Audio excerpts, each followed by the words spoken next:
This program is rated MA. It contains adult themes, coarse language, sexual references, and violence.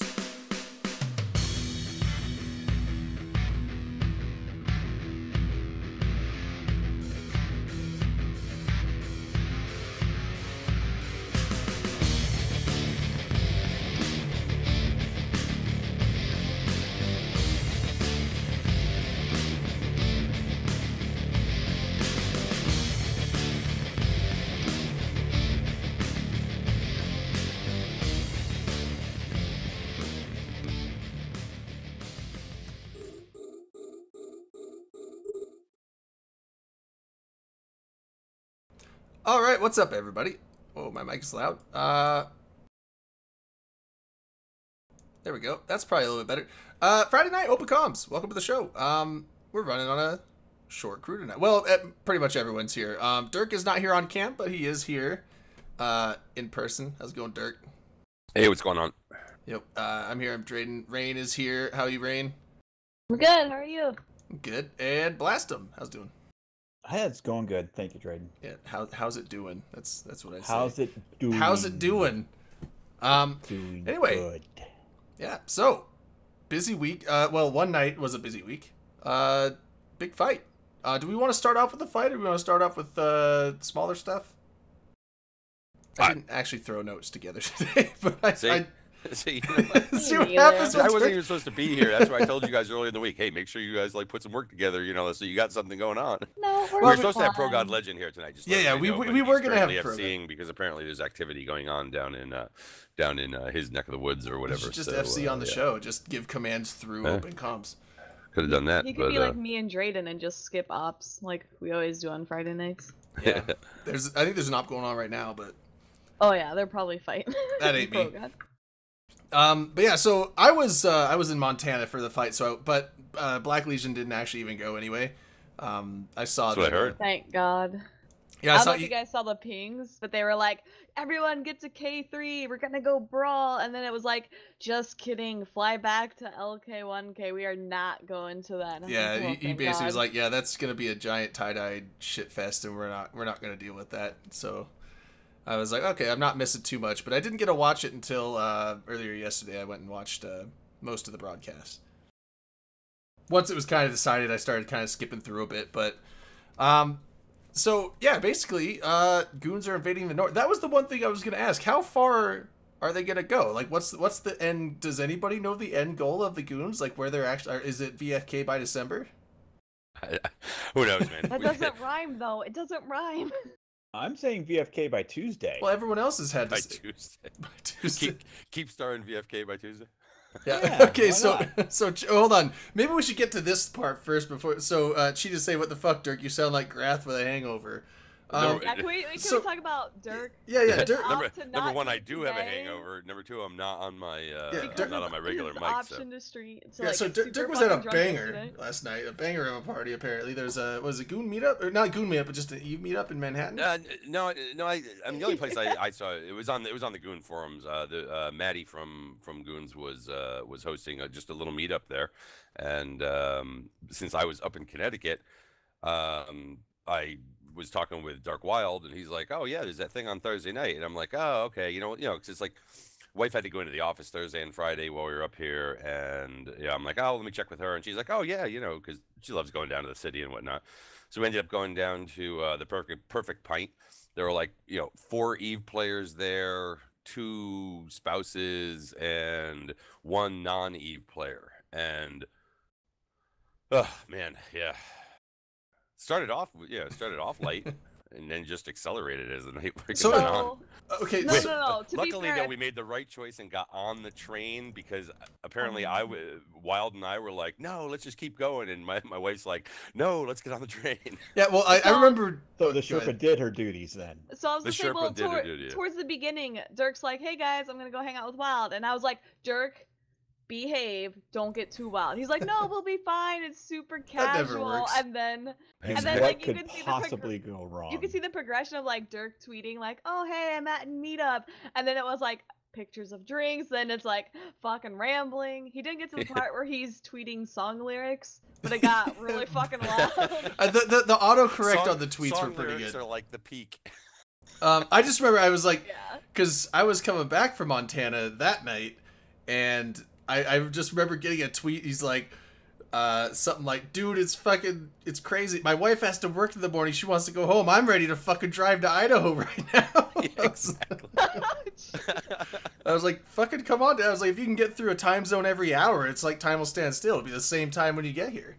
But it's just funny. I mean, it doesn't take like a whole party zone room full of people, right? I mean, it was like, but I don't know. I mean, this place cleared out. I'm like, we were like some of the last ones to leave, and that was only around, I don't know. I think we left there at like 12:30. Left the bar at like 12:30 or whatever.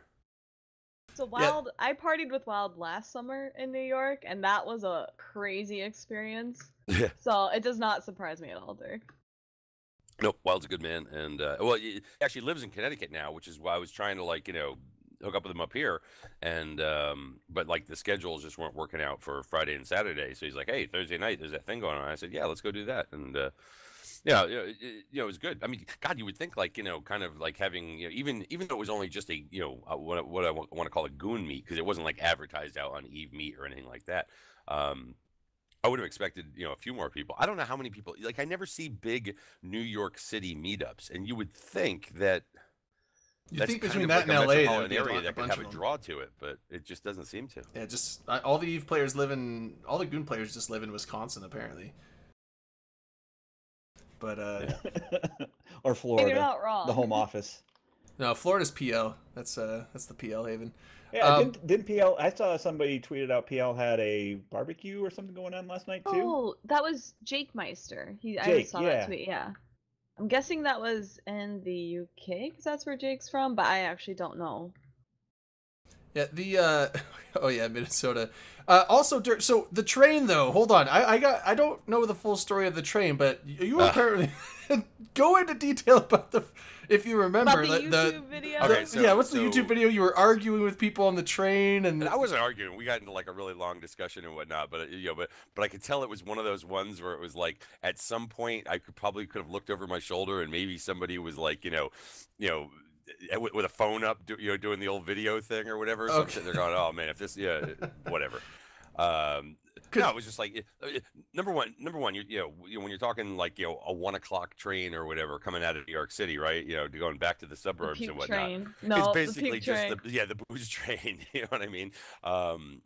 And like there was one dude that was sitting there, and like he had like several cans of Foster's, and I'm like throwing $10 at him for one, and there was another dude there that had a pizza, and like I went to the bathroom, come back, my wife's eating a piece of pizza. I'm like, and then it was just like this big conversation. Like started off with this conversation with this bunch of millennials and whatnot, and I don't know, they were I don't even know how to describe it. Just drunk late night train conversation that I wouldn't be surprised. It sounded like you were from your tweets. It was hard to piece them together because it was a mixture of drunk speak mixed in with autocorrects that weren't correct. And then mixture it sounded of like you're just like, I keep telling these people to nut up, but they're all bitches. And then I go up to these bitches and be like, what are you doing with these bitches? I'm like, I just want you to know your parents lied to you. Yeah, I even forget what that was about, but whatever. Man. Oh, that seemed like a good time. Drunk old man yells at millennials. Dirk, are you gonna actually do an Eve Jersey Shore next year though, with the lack of fan fest? I mean, that's been kind of like a funny sort of like. I think it would actually be kind of cool, but I've got no patience for trying to put anything together. So it would be, and cool. Not like. And like there are people out there that are like oh, Jersey Shore, and like all they think of is like the TV show. Yeah, North Jersey type, Jersey Shore type stuff. Like the situation. More just beach house type thing was kind of always sort of the the idea. But that'd be fun. What was the MTV one that was it was like the first reality TV show where they stuck a bunch of people that were going to be drama. Real World, where they're like, okay, we're going to take a bunch of drama queens and throw them all into this house together. and put cameras in there. What was the punchline? It was like when people stop pretending and start being real. I feel like that would be like perfect for EVE Online too. Like EVE Online Real World makes so much fucking drama. The show is ridiculous. But see, they moved it around. They would have one in I remember they had one in Seattle in one of the pier houses. They had one down in. They had one in Vegas. They had they had them. They moved them like every season. Search just resubbed 8 months. Nice, thanks, man. Search.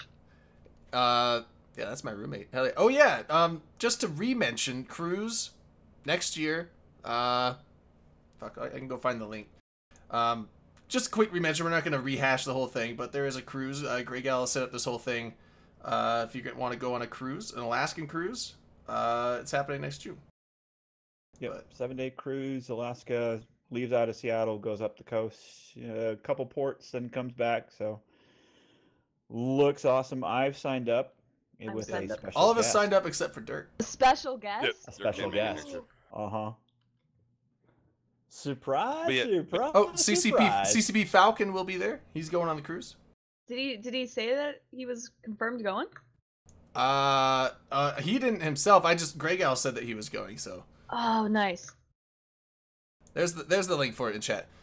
But yeah, so okay, we can move on from that because that's a long ways off, and we'll be talking. That's a long ways off, but I don't know if we mentioned it last week or whatever. But obviously they're saying that Vegas is pretty close to being sold out, which obviously is also it's either true or it's a sales tactic. But I'm going with it could very well be as far as the tickets that they have to sell, right? I mean, compared to last year. Compared to last year, it was almost sold out around this time too, right? Well, last year definitely sold out. I don't know if it sold out. It would have been close last year too, probably. So yeah, I mean, oh no, I don't know. Like if it was August and they said that, I might think more of it. But who knows? Maybe it actually is. Well, they sold a shitload right off the bat, so they really did. The majority of the tickets went out then, but then the rest of them have been piecemeal going out. Who was it I just talked to that someone just bought a ticket? I forget who it was. I was talking to someone. They just bought a ticket a couple weeks ago, so there definitely was some left. But yeah, I don't know. It's generally once it's sold out, it's hard to get one after that. So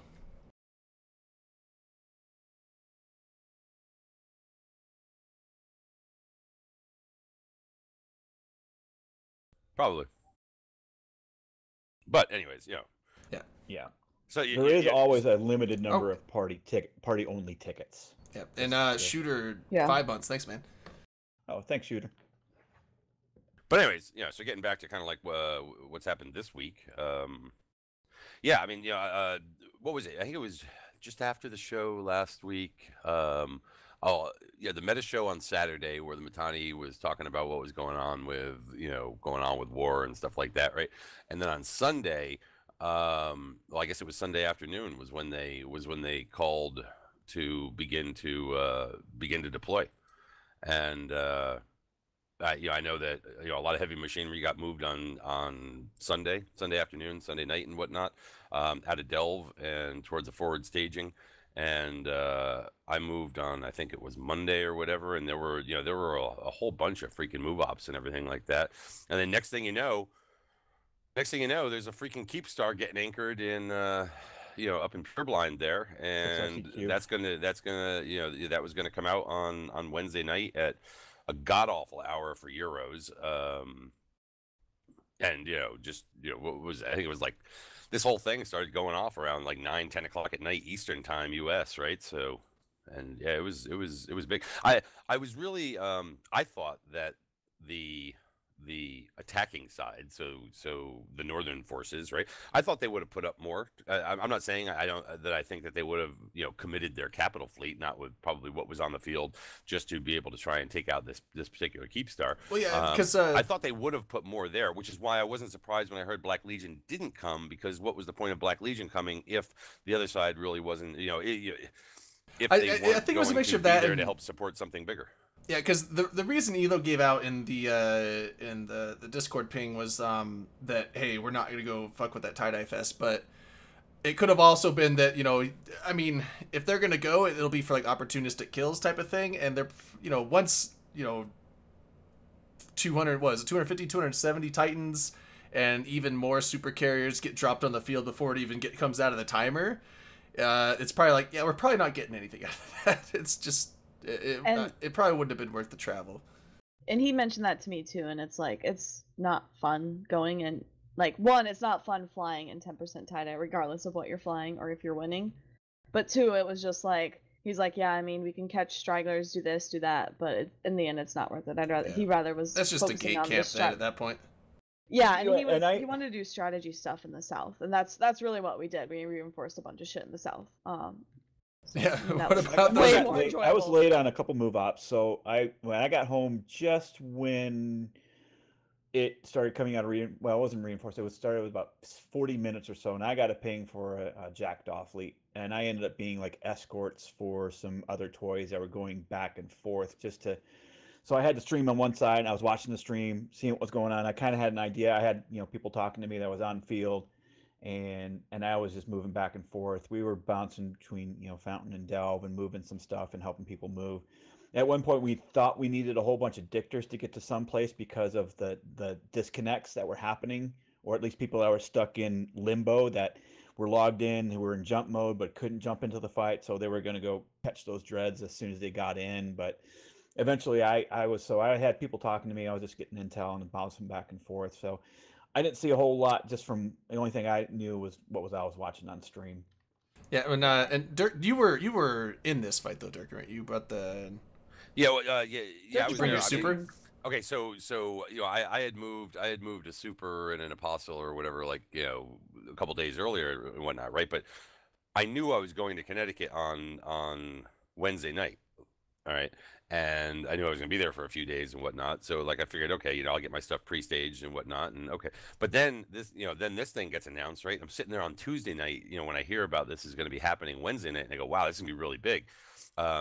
No way I've got my laptop can't do Eve on any kind of scale that I'd want to play with or whatever. So I literally grabbed my secondary box, secondary main case, and just like packed it up and brought it up here to Connecticut with me to make sure I could do it. But I didn't bring another monitor. I was just going to use my mom's 19-inch monitor that she's got at the house or whatever and do it, right?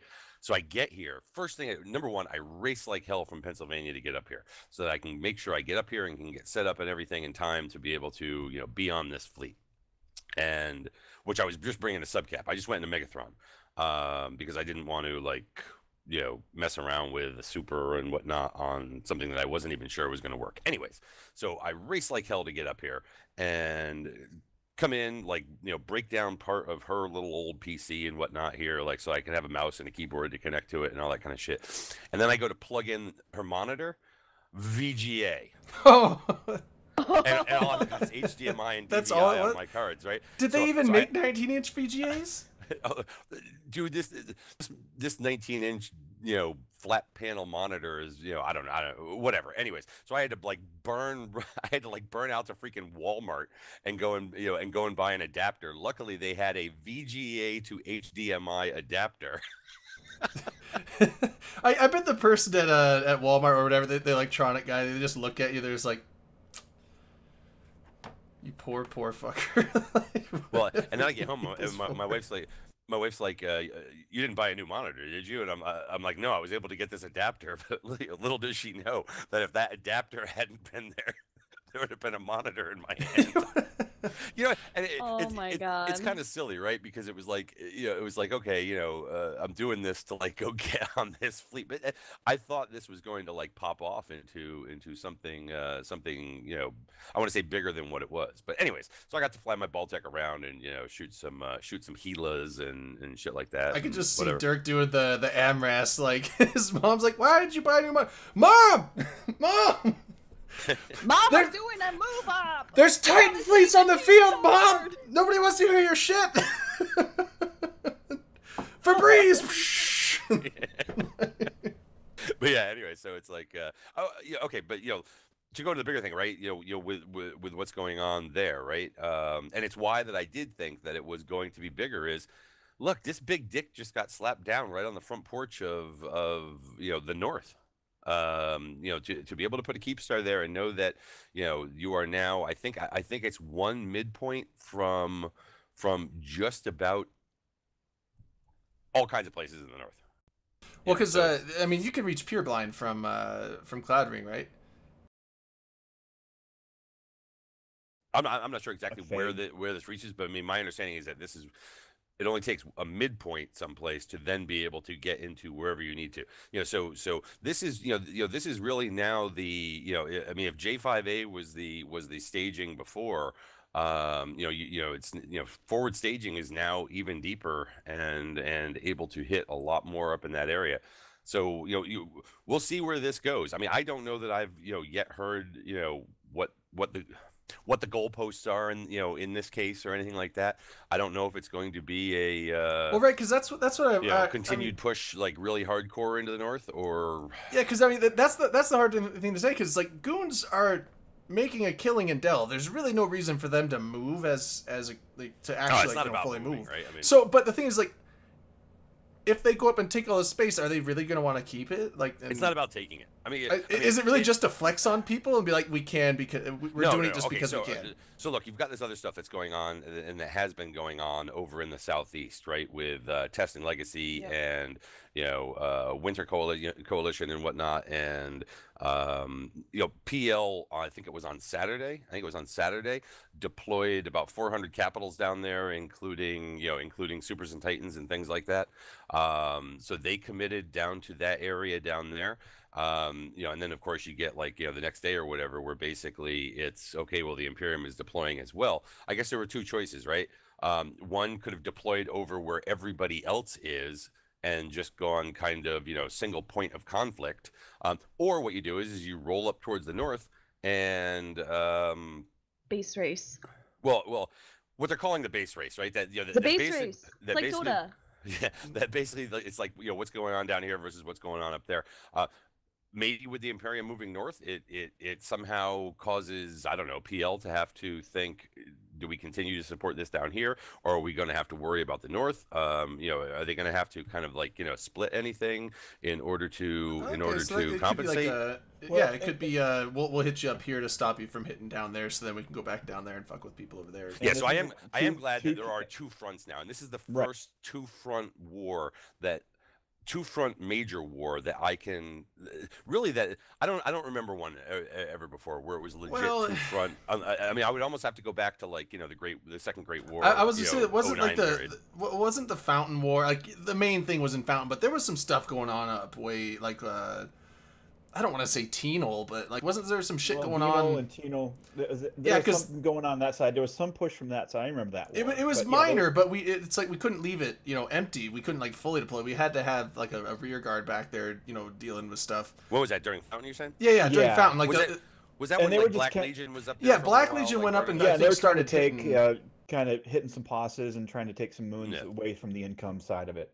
Oh, I think it was more than just Black Legion. It was Black Legion and some others that. Then eventually we hired Black Legion and they came and helped us, I think. But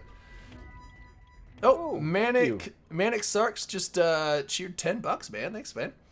I thought it was Manic Velocity for a second, but Manic Sarks. But keep Erk's face off stream. Keep. I think he doesn't. I don't think he wants Dirk to be on camera. I'm not on camera, so there he is. He's lucky. Keep already getting his money's worth off Stram. But yeah, so I mean, but I don't even I wouldn't really consider that like a two-front war. That was a war. I mean, because if you go back, every single war's got that back venue, I guess I'll call it, or theater. That's what. Okay, they got that back theater area that's like got some minor scuffles going on, but it's never like the major push. Yeah, shot. Right, and another one? That's kind of.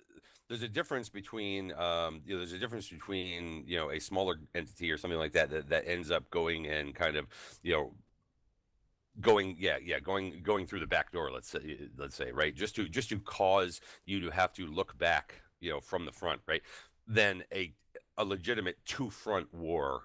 In this case, so I mean, because what's going to happen in the north, will be completely different from what's happening down there. But interests that are in the southeast are going to have to consider what the hell's going on in the north, since they've got their stuff up there too. So this will be fun. Like, at least we're all not in the same place, so that every fight is a 4,000 on 4,000 tie-dye crap fest. I mean, so for me, I'm in Black Legion. I don't really pay attention to this politic garbage. Like, I barely know who's who. But who has a stake in what's happening in the north that is currently located in the south? PL. PL has Sov in the north? Tribute. Guardians of the Galaxy as well. Branch. Guardians of the Galaxy isn't like over in Cloud Ring, but Guardians of the Galaxy aren't in the south, are they? No. Guardians of the Galaxy are up in Declan. They're up in Declan. That's what I'm saying. They're not in Cloud Ring, but if the Imperium continues to push further and further north, then it will be up in their face eventually. So. Manic, so Rain, how does it feel to be bought and paid for? Speaking of BL, I mean, I can't speak for all of BL, so you're fucking retarded if you think I can do that. But nobody bought and or paid for me. But thanks. Of course, you can speak on behalf of BL. BL says you don't have to be suck right. My you dick. can just do it though. Yeah, I mean, shit. I speak on behalf of. I just don't get why people ask dumb fuck questions like that. But no, I mean, so like for me, when I'm like, oh, goons are hitting Guardians of the Galaxy, I'm like, okay, great. And then people are like, now like test and PL and all this, and I'm like, okay, like so for me, like I don't really relate to that. But I guess PL having Sov in the north actually makes sense. Yeah, well, and obviously, NC Dot's got it up there, and PL's got the relationship with NC Dot, and they've all got renter territory. So it really just depends on. Is that what goons are going for? Well, maybe that's a better question. Is that what goons are aiming for? Are they aiming for PL Sov? Okay. I mean, I don't know. Literally don't know. They're probably keeping it all. Yeah, we don't know what the end game is here on this one. Supposedly, a lot of the Goon Swarm FCs didn't even know about this deployment until it's like, hey, get everyone moved right now. The impetus, of course, is not the deployment, but I mean like this Keepstar thing.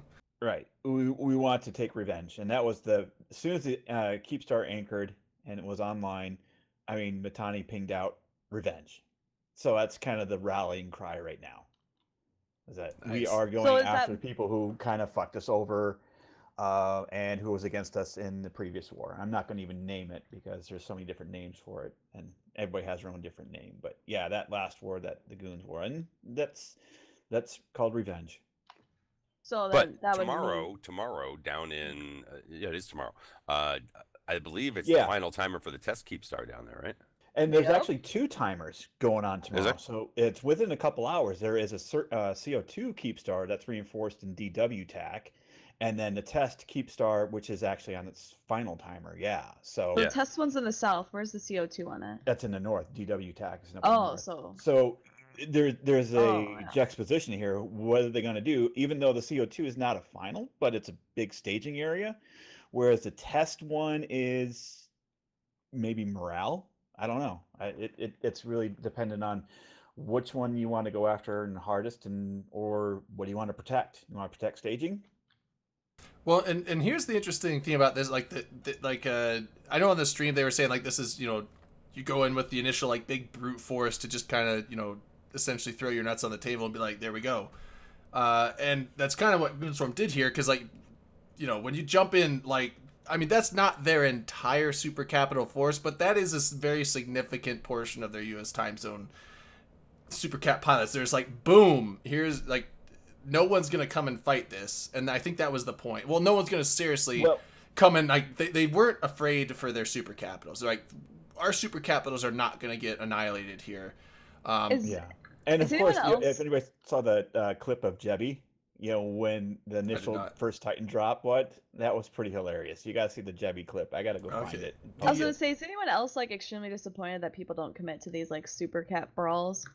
The thing is, like, and Elise was saying this, and I agree with him in the fact that it's like throwing a couple, like, when you get these super cap engagements where like a handful go, you get like a few here and a few there, and like maybe some people lose a few. Like that's for the big alliances, whatever. But like, when you're throwing in that many assets that are that expensive and that important, you are basically doing it under the assumption that you're 100% going to win. Like, it's very rare that you actually see these giant super cap slugfests. Like, I mean, there's maybe one a year, and the reason for that is because if you come out on the losing end, it's bad for you. If you come out really hard on the losing end, I mean, look at the E-Tech R thing. I mean, like, PL wasn't devastated, but PL kind of like limped off and took a while for them to really come back with any kind of serious super cap stuff for a while. And I mean, the reason I say it is because like I'm thinking goons from this perspective, right? Like we have the numbers from the MER of Dell showing how much money they're making, right? And you can assume that money is actually going somewhere, say building supers, etc. And so like from my end, and like this is just purely Imperium, right? Like I can't speak for these other places. I wasn't looking at what they were doing or not doing for building capitals. I can only make assumptions.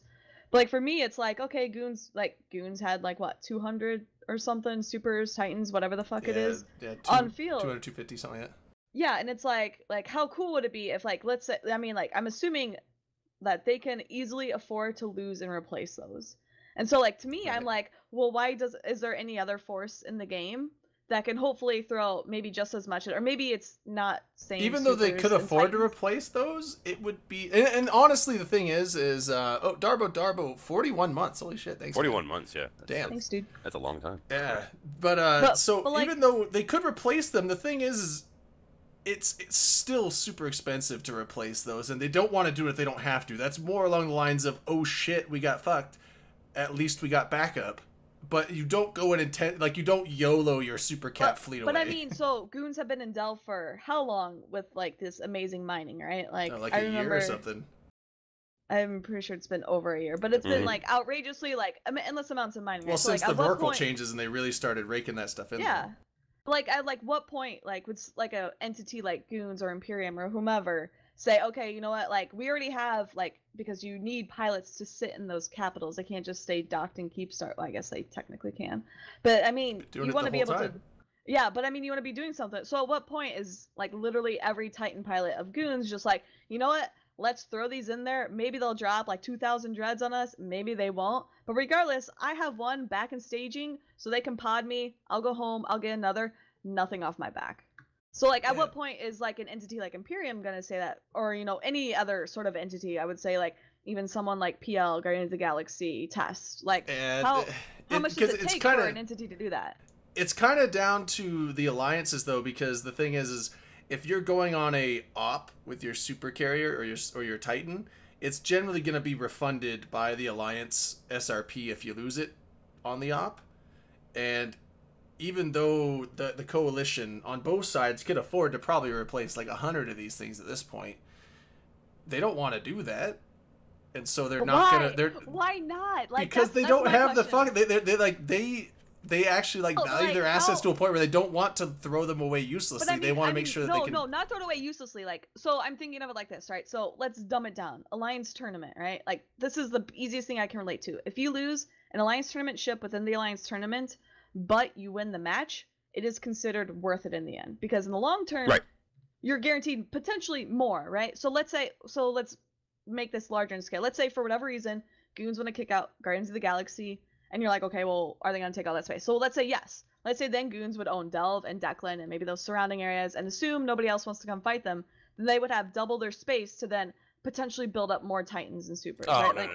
I don't think it, but I like, don't think it's like that. but like think hypothetically, right? Like why would you not want to throw these ships that you already have replacements for like an amazing brawl? You're not just going to feed them in a move up or something like that, right? Like you're going to actually potentially take an objective, beat the enemy in some way, shape, or form, right? Like you throw 200 Titans, but you kill Guardians of the Galaxy staging Keepstars or something like that, right? Like why would you not do that? And I'm asking this because I genuinely don't know, but I also really want to see these. Let's put it this way: I don't think any of this has anything to do with Goons or the Imperium trying to retake the North and rehold the North. I know. I'm using it as an example of my story of why not throw your supers. However, whether it be Imperium throwing their supers, which obviously they did the other day in defense of that online in Keepstar, right? And are forward deployed, with the super fleet and all that. Really, it comes down to, for either side out there, is the objective that you are trying to attack or defend, worthy of the level of ships that you commit to it, and whether or not you feel as though you have an advantage. I mean, pretty much these super cap fleets that are out there, right, are sort of circling around each other, looking for the other side to have made a mistake that can then be capitalized upon, right? Well, right. It's the word. Yeah. I mean, if even if you knock out like 3 of the Keepstars of the enemy, but you lose like 150 Titans doing it, it's like, is that worth it? Probably not. Well, it's a lot easier to replace 3 Keepstars than it would be to replace 100 Titans. Isn't a Keepstar 300 bill? It's not just the money though; it's the time, because like you can't just go. I mean, there's Titans for sale and stuff, but generally you're gonna build your own, and like they have reserves. They can replace them, just be like hand them out and be like, there you go, but. The thing is, like, then to replace the time to replace the losses, regardless of whether you need them right now or if you're just replacing, backup stocks, the time to build that many Titans is probably a lot longer than it would be to just get the materials to build a few Keep Stars. Then let's do the opposite then, right? Let's say Guardians of the Galaxy have just as many supers and Titans as Goons do, and they are being sieged in their home space for whatever reason, like hypothetical of this war. And so they're like, okay, guys, we have 250 Titans. You're going to undock, and we are going to fight in defense of this Keep Star. We win. We keep the Keep Star. You know, we have backup Titans within this Keep Star. We lose the Keep Star anyway, and then obviously the Titans within the Keep Star either, like, what is it? Asset safety, so it's like completely worthless to try and get them out anyway.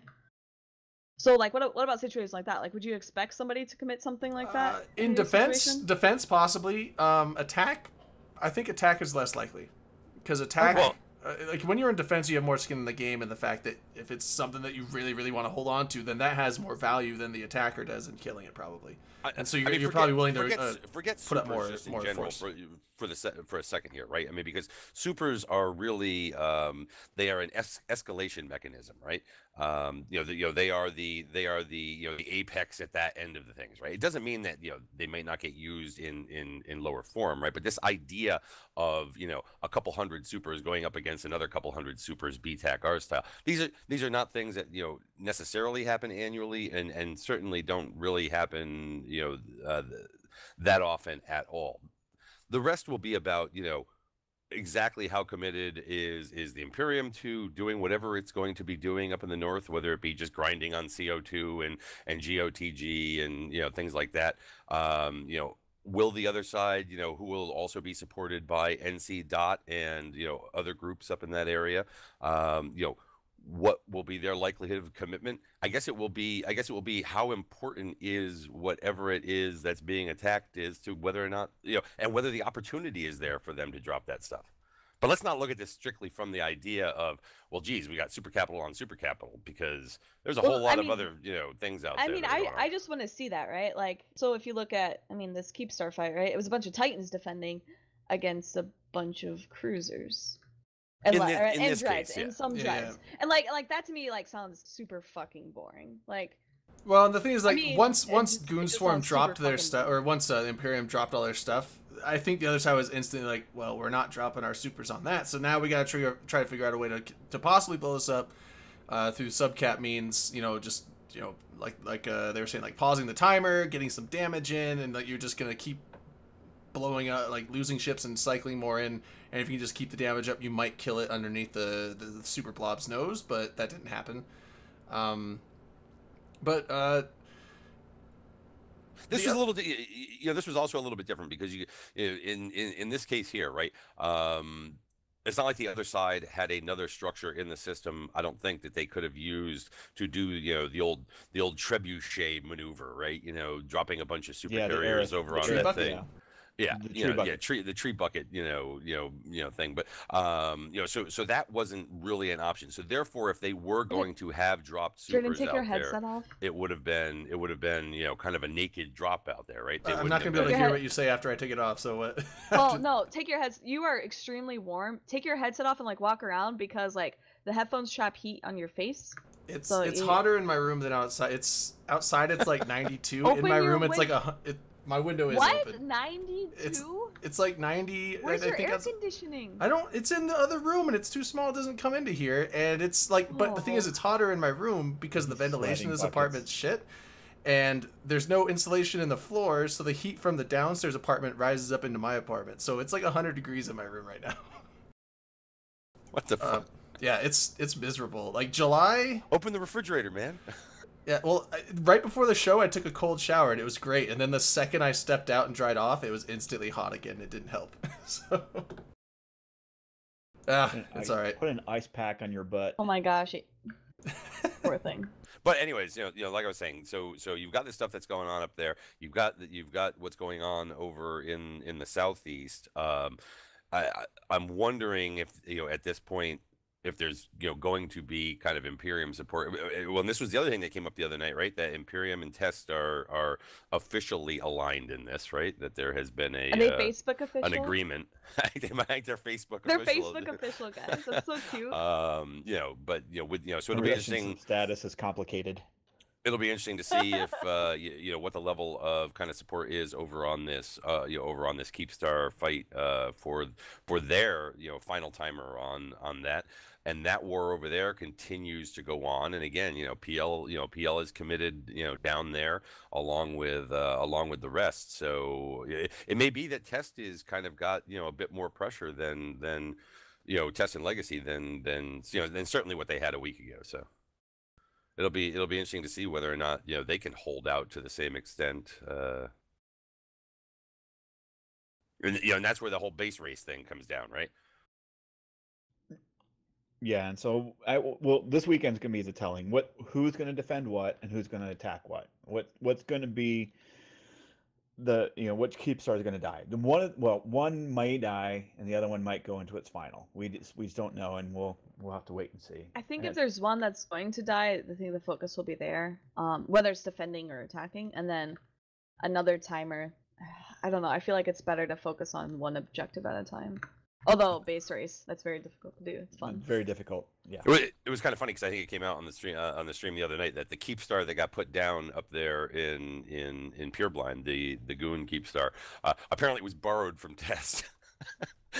Apparently they needed to get their hands on a Keepstar and didn't have one in the inventory or whatever. So we got a lend-lease test Keepstar or whatever. Was Test just like, oh hey, yeah, like I have a Keepstar in my hangar, yeah, just fly by, I'll let you borrow it. Is that like what happened? Exactly. We'll ship it over. But yeah, I don't know. So like there's been a lot of talk about, I mean, you were hearing, people talk about the everyone versus everyone war back and I was just like kind of laughing at this going, but it's not everyone versus. I mean, it's just this thing just over the there. Way it sounds social like people structure were kind works, of I don't think it ever will be. You'll never get the groups to disband apart enough to actually have like a giant free for all of alliances. Well, I mean, the enemy of my enemy is my friend type concept too.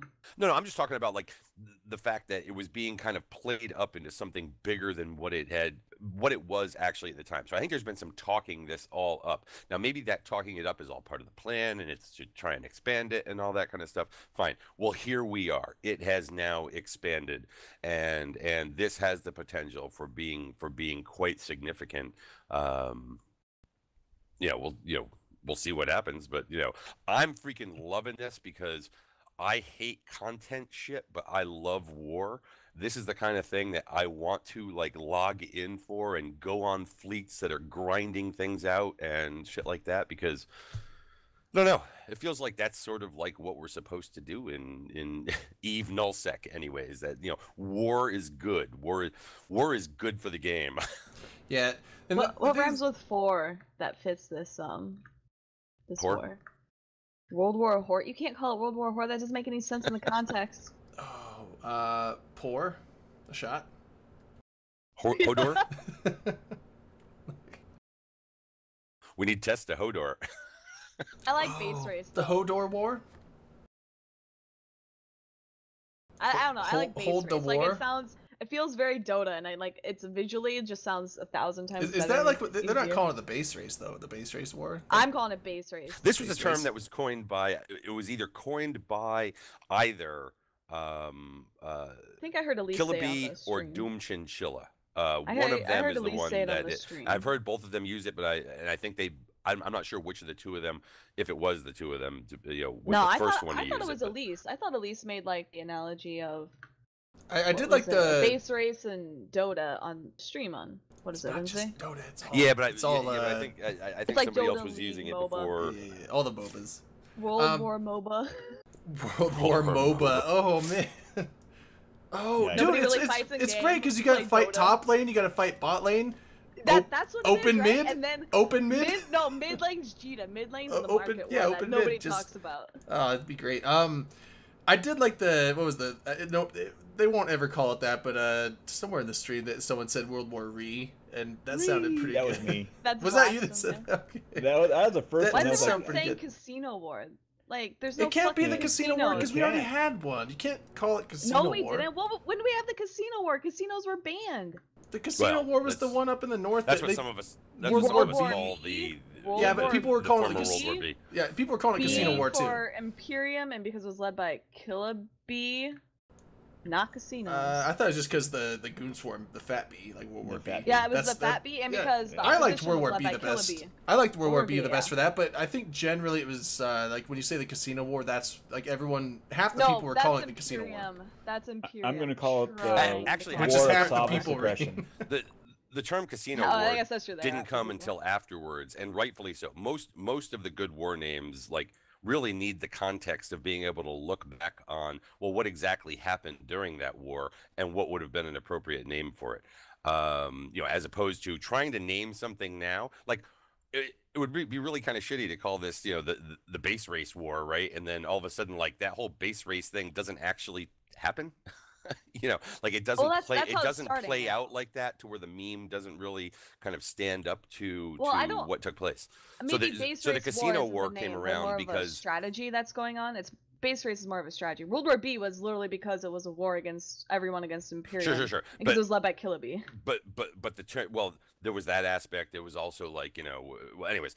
The reason why the term Casino War ultimately came around, and granted, not everybody out there uses it. It's kind of like, depending on what tribe you're on, whether or not you use that. But the reason it came around was because of the funding that came from the casino-related entities to help finance that full push onto the North, as well as what transpired after the fact. When even after the war was over, then the casinos all basically got shut down and that was and independent. Things like that. That was independent of anything happening in game. It was all around the same time. The casinos getting shut down. That had those happening in game would have been banned because of what was happening with the CS:GO gambling skins. Yeah, but wasn't the stuff that in Fade that wasn't the stuff in Fade the stuff against was it Space Monkeys? Space Monkeys. All that stuff that was starting out was kind of retaliation against the casino, the agitation against the casinos, and then it just built up into the big war, and then the war was funded by the casino money, and that's why everyone was calling it the Casino War. I think it was Casino War, but it was also I Want ISK. So if you think of like EveBet and some of these other places but they had nothing to do with it. EveBet did not pay. No, not EveBet, but I Want ISK was funding a lot of it, and that was a casino. Yeah, and so, but then also when people got banned, so all casinos were banned. CCP gave them a certain amount of time to pay out the people who had participated, and call it quits, right? Because it was all carried on through third party. So I Want ISK got everyone, maybe not everyone, but got a lot of people at the top banned. Like EveBet, they had time to pay it out. People didn't claim their money. They're like, okay, I guess we're just EveBet had to close. Humbly. Yeah, EveBet had to close, but EveBet never got in trouble because they ran their shit legit. They didn't do any RMT stuff. Bam Stroker was just living the life. He was caught up in the aftermath of it all. Right. He was just a victim of the downside of the rest. Collateral damage is what we call it in war. Which is a tragedy because, man, I love the Alliance tournament, but I can't bet on Quebec United Nation or whatever anymore. So we're trying to get CCP. That's my favorite way to lose money, betting on them good old Canadians. All right, I think we pretty much covered what happened Wednesday and kind of maybe. Well, one thing I do. Oh yeah, we got plenty of time, but because one of the things that was that I want to say it may have been one of the more interesting kind of moments in that whole thing. Really happened like right at the beginning, and I think Boat talked about it that night on the stream. Well, first we saw what happened, and we said, okay, well, what might have caused that? And Elise kind of came out and like gave his version, and then Boat came on and confirmed it. That basically you had these bombers that just all of a sudden uncloaked and were evaporated by a bosun. Well, apparently a friend of Boat's happened to be in that fleet, moved himself into squad command and warped the thing down to a can that Boat knew where it was going to be, and as soon as they decloaked, he bosuned it. Yeah, I saw that, and I didn't notice it until what was it? Was it Life Ship? No, it was Commander A's mentioned that it happened, and I was like, wait, what? When he said above the Keepstar, I was thinking it was like off the camera way up there. I was like, wait, I didn't see any bosun go off. But then I rewound it, and I saw you see like the little orange blob show up, and then boop, boop, boop, boop, just disappear. It's like, oh, okay, there it was. that's pretty hilarious. Elise basically had it right in generally that there was probably somebody in the fleet who did something that decloaked it or whatever. Yeah. But it was actually a little more planned than that. It was basically warp it down to this can, everything will decloak, boosh. Yeah, I mean generally when something like that happens, it's either egregious FC failure. are a spy. I mean, and yeah, so I mean, right. that was pretty great. Which when I first saw that happen, I was like, is that really? I mean, maybe the spy didn't get burned, but the thing is, like, you know, obviously they're like, okay, there's 32 of us in the fleet, 34. One of us is a spy, and I'm pretty sure they could, like, you know, just on their own knowledge, like, eliminate like at least half the members. They're like, all right, there's a spy between these, you know, 12 to 15 people. Well, this is also why you don't let people get into like squad command positions, and right. You know, well, and also especially it's like in your bomber. They could probably go through the logs and find people that were in the squad command. So it's like they could basically look and be like, it's one of these few people, and it's like, so probably the spy got burned possibly, but it's like, I was like, is it really worth burning a spy just to blow up a little bomber fleet like that? But then later on in the thing, when all the drones come out and the bombs could have been really effective, it's like, okay, maybe. I mean, I don't think that them getting some fighters, fighters or bombers or whatever, blown up by the bombs would have been that detrimental to Imperium's side, but probably definitely helped. But anyways, it was kind of funny at the time and whatnot. I mean, one of the comments that I made on the stream the other night, especially when, okay, so I wasn't even on the field yet.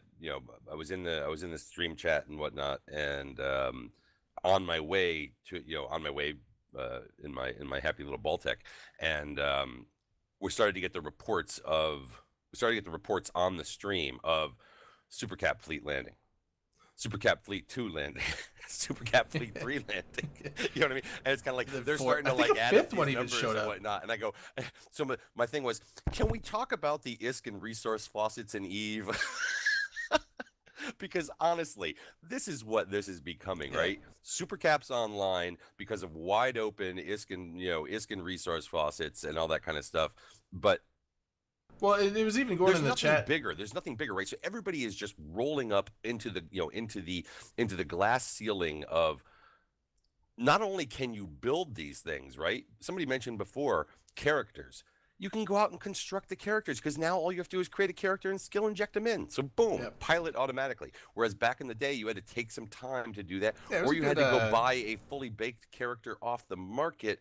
But it's not like there were like tons and training tons up yourself of and take Titan pilots out there. Because I remember way back in the day, I only did it once, and I did make some cash off of it, but it was just like, I don't know. I only did it the one time because it was kind of a pain in the ass, but I trained up, back before they had the free clones, and like you had the super carrier like sitting pilots. The people just sat in them in the POS. So they just basically had the bare minimum skills to like sit in the thing and jump, jump calibration 4 or whatever, so they could actually, use it to move it if they need to. And it took me like 5 or 6 months with I just used like the level 3 implants, but it was like 5 or 6 months to train that up. So I mean, they weren't something that took a little bit of time to get one of those out, and now it's like if you got enough ISK, you just blast one of those out in a second. Shooter McLeod says skill injectors do not make good pilots.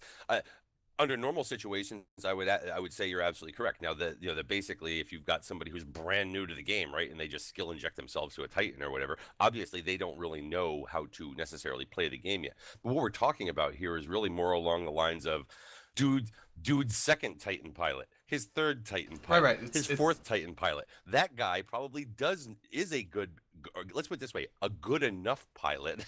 Skill injectors don't make good pilots, but skill injectors do make good alts for dual boxing accounts. Just the constant growth of this stuff, right? So it's not just about ISK and the resources with which to be able to build the Titans, right? But you can also fill them with the actual pilots to be able to use them. Obviously you could have one pilot and 4 Titans sitting in the garage, right? But hey, why not 4 Titans with 4 pilots, which you can easily do. But this is just kind of where it's at, and I'm really wondering if things are not just getting I've been wondering this for a long time, if things are not just getting a little out of hand with that, right? It would appear that if you were to look at the MER, right, and month after month after month after month, that the economic plan that's going on down there in the Delve metropolitan area. That's what I mean, is that even if they were to back off some of this stuff at this point, right? Maybe tighten down on the faucets in some way or whatever.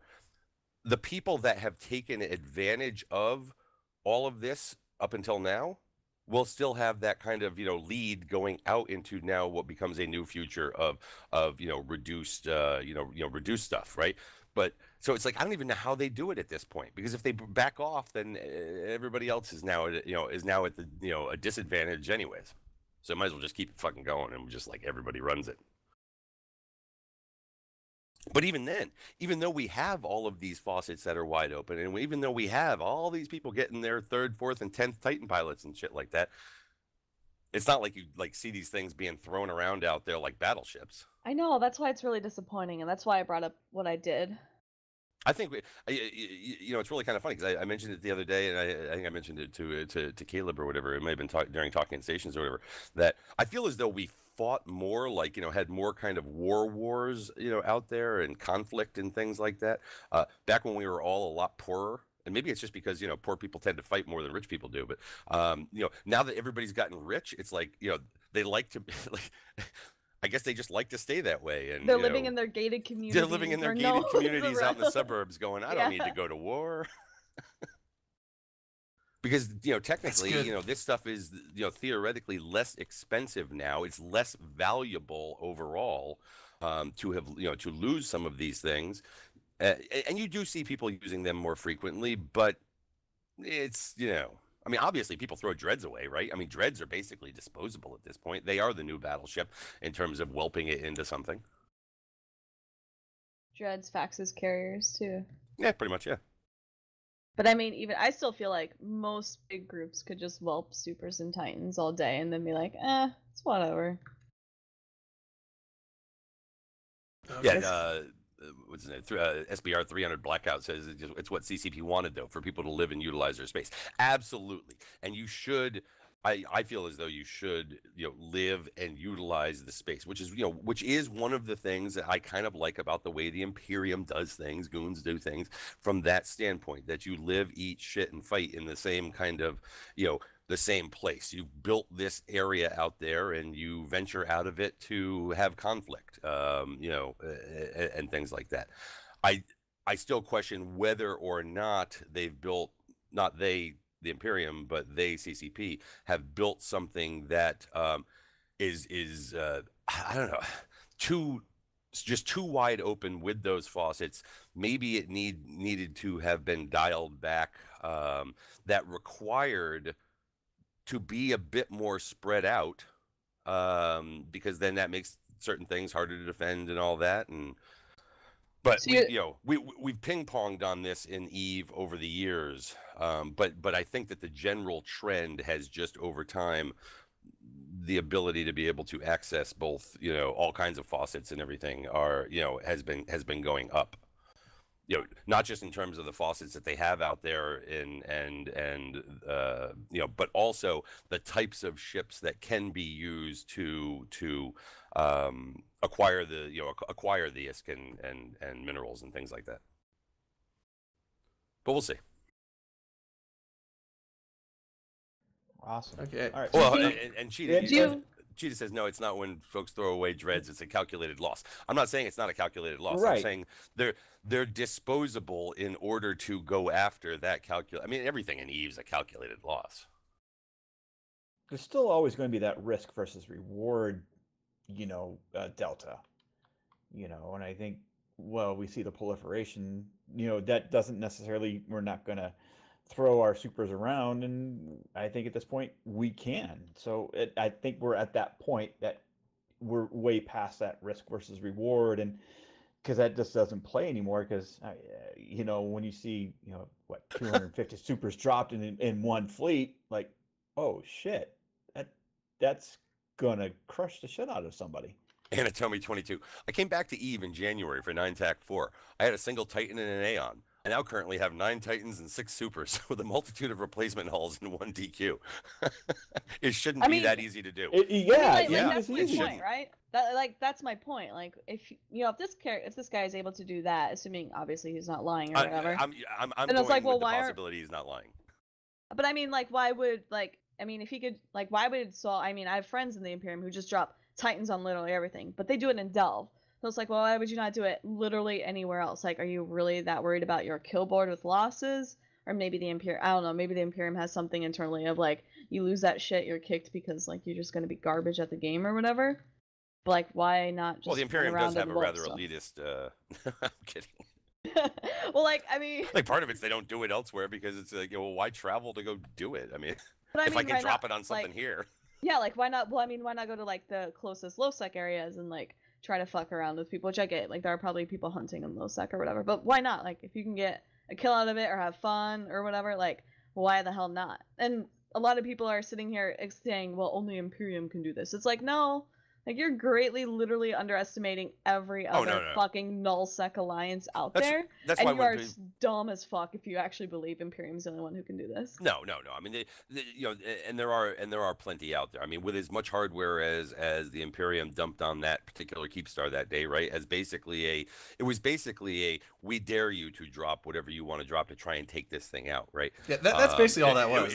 I would say it was a bit, you know, it was obviously a deterrent. Basically, you know, we're not going to let you take this without. They're pretty much like, we want to put this down. But like, the other side, whether we get a fight for it or not, we don't care. We're putting this down, and that's kind of what that initial super, you know, all the supers and titans coming in. They're just like, we're not letting you have this. If you want to take this, you're gonna have to drop your, you know, big giant super fleet on us. And if you do that, they had a bunch more standing by. So they probably didn't necessarily need to drop a super fleet on it. They just needed to bring more, you know, than you know what they did. Now, you know, forget the super fleet that was sitting on top of that thing, right? There were a number of subcap fleets out there as well. They had that, like you know, a jacked off fleet and they had some, oh, you're talking about the attack, yeah. But you know,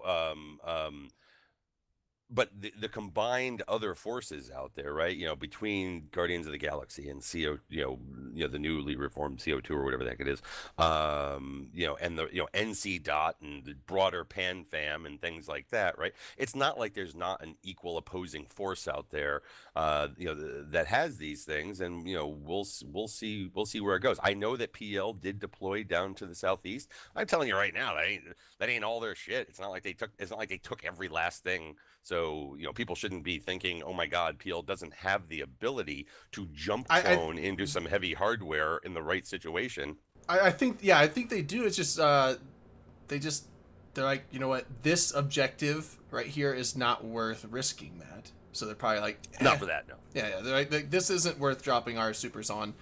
Now the thing is though, if Goonswarm did this and they're like, they just dropped that big mega force like that, and they're like, we're putting this up, can they leapfrog and just do that at all the other now they're gonna have to attack Keepstars, and I mean Fortizars, if they drop something like that, they'll probably get a Fortizar all the way to the north.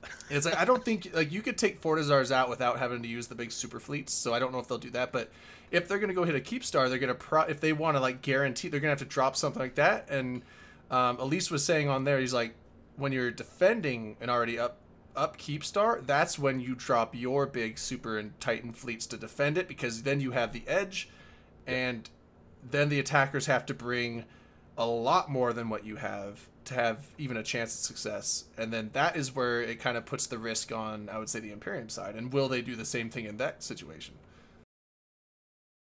Yeah, I don't know. But, you know, and who knows? Maybe this is not the last Keepstar that gets put down. Like I said, maybe we're going to lily pad it all the way. I was saying, yeah, you just leapfrog it all the way to VFK. Why the hell not? If it worked one time, it'll work the next 50 times. You're gonna have to keep borrowing them from Tesla. It was Progod's. It was Progod's Keepstar.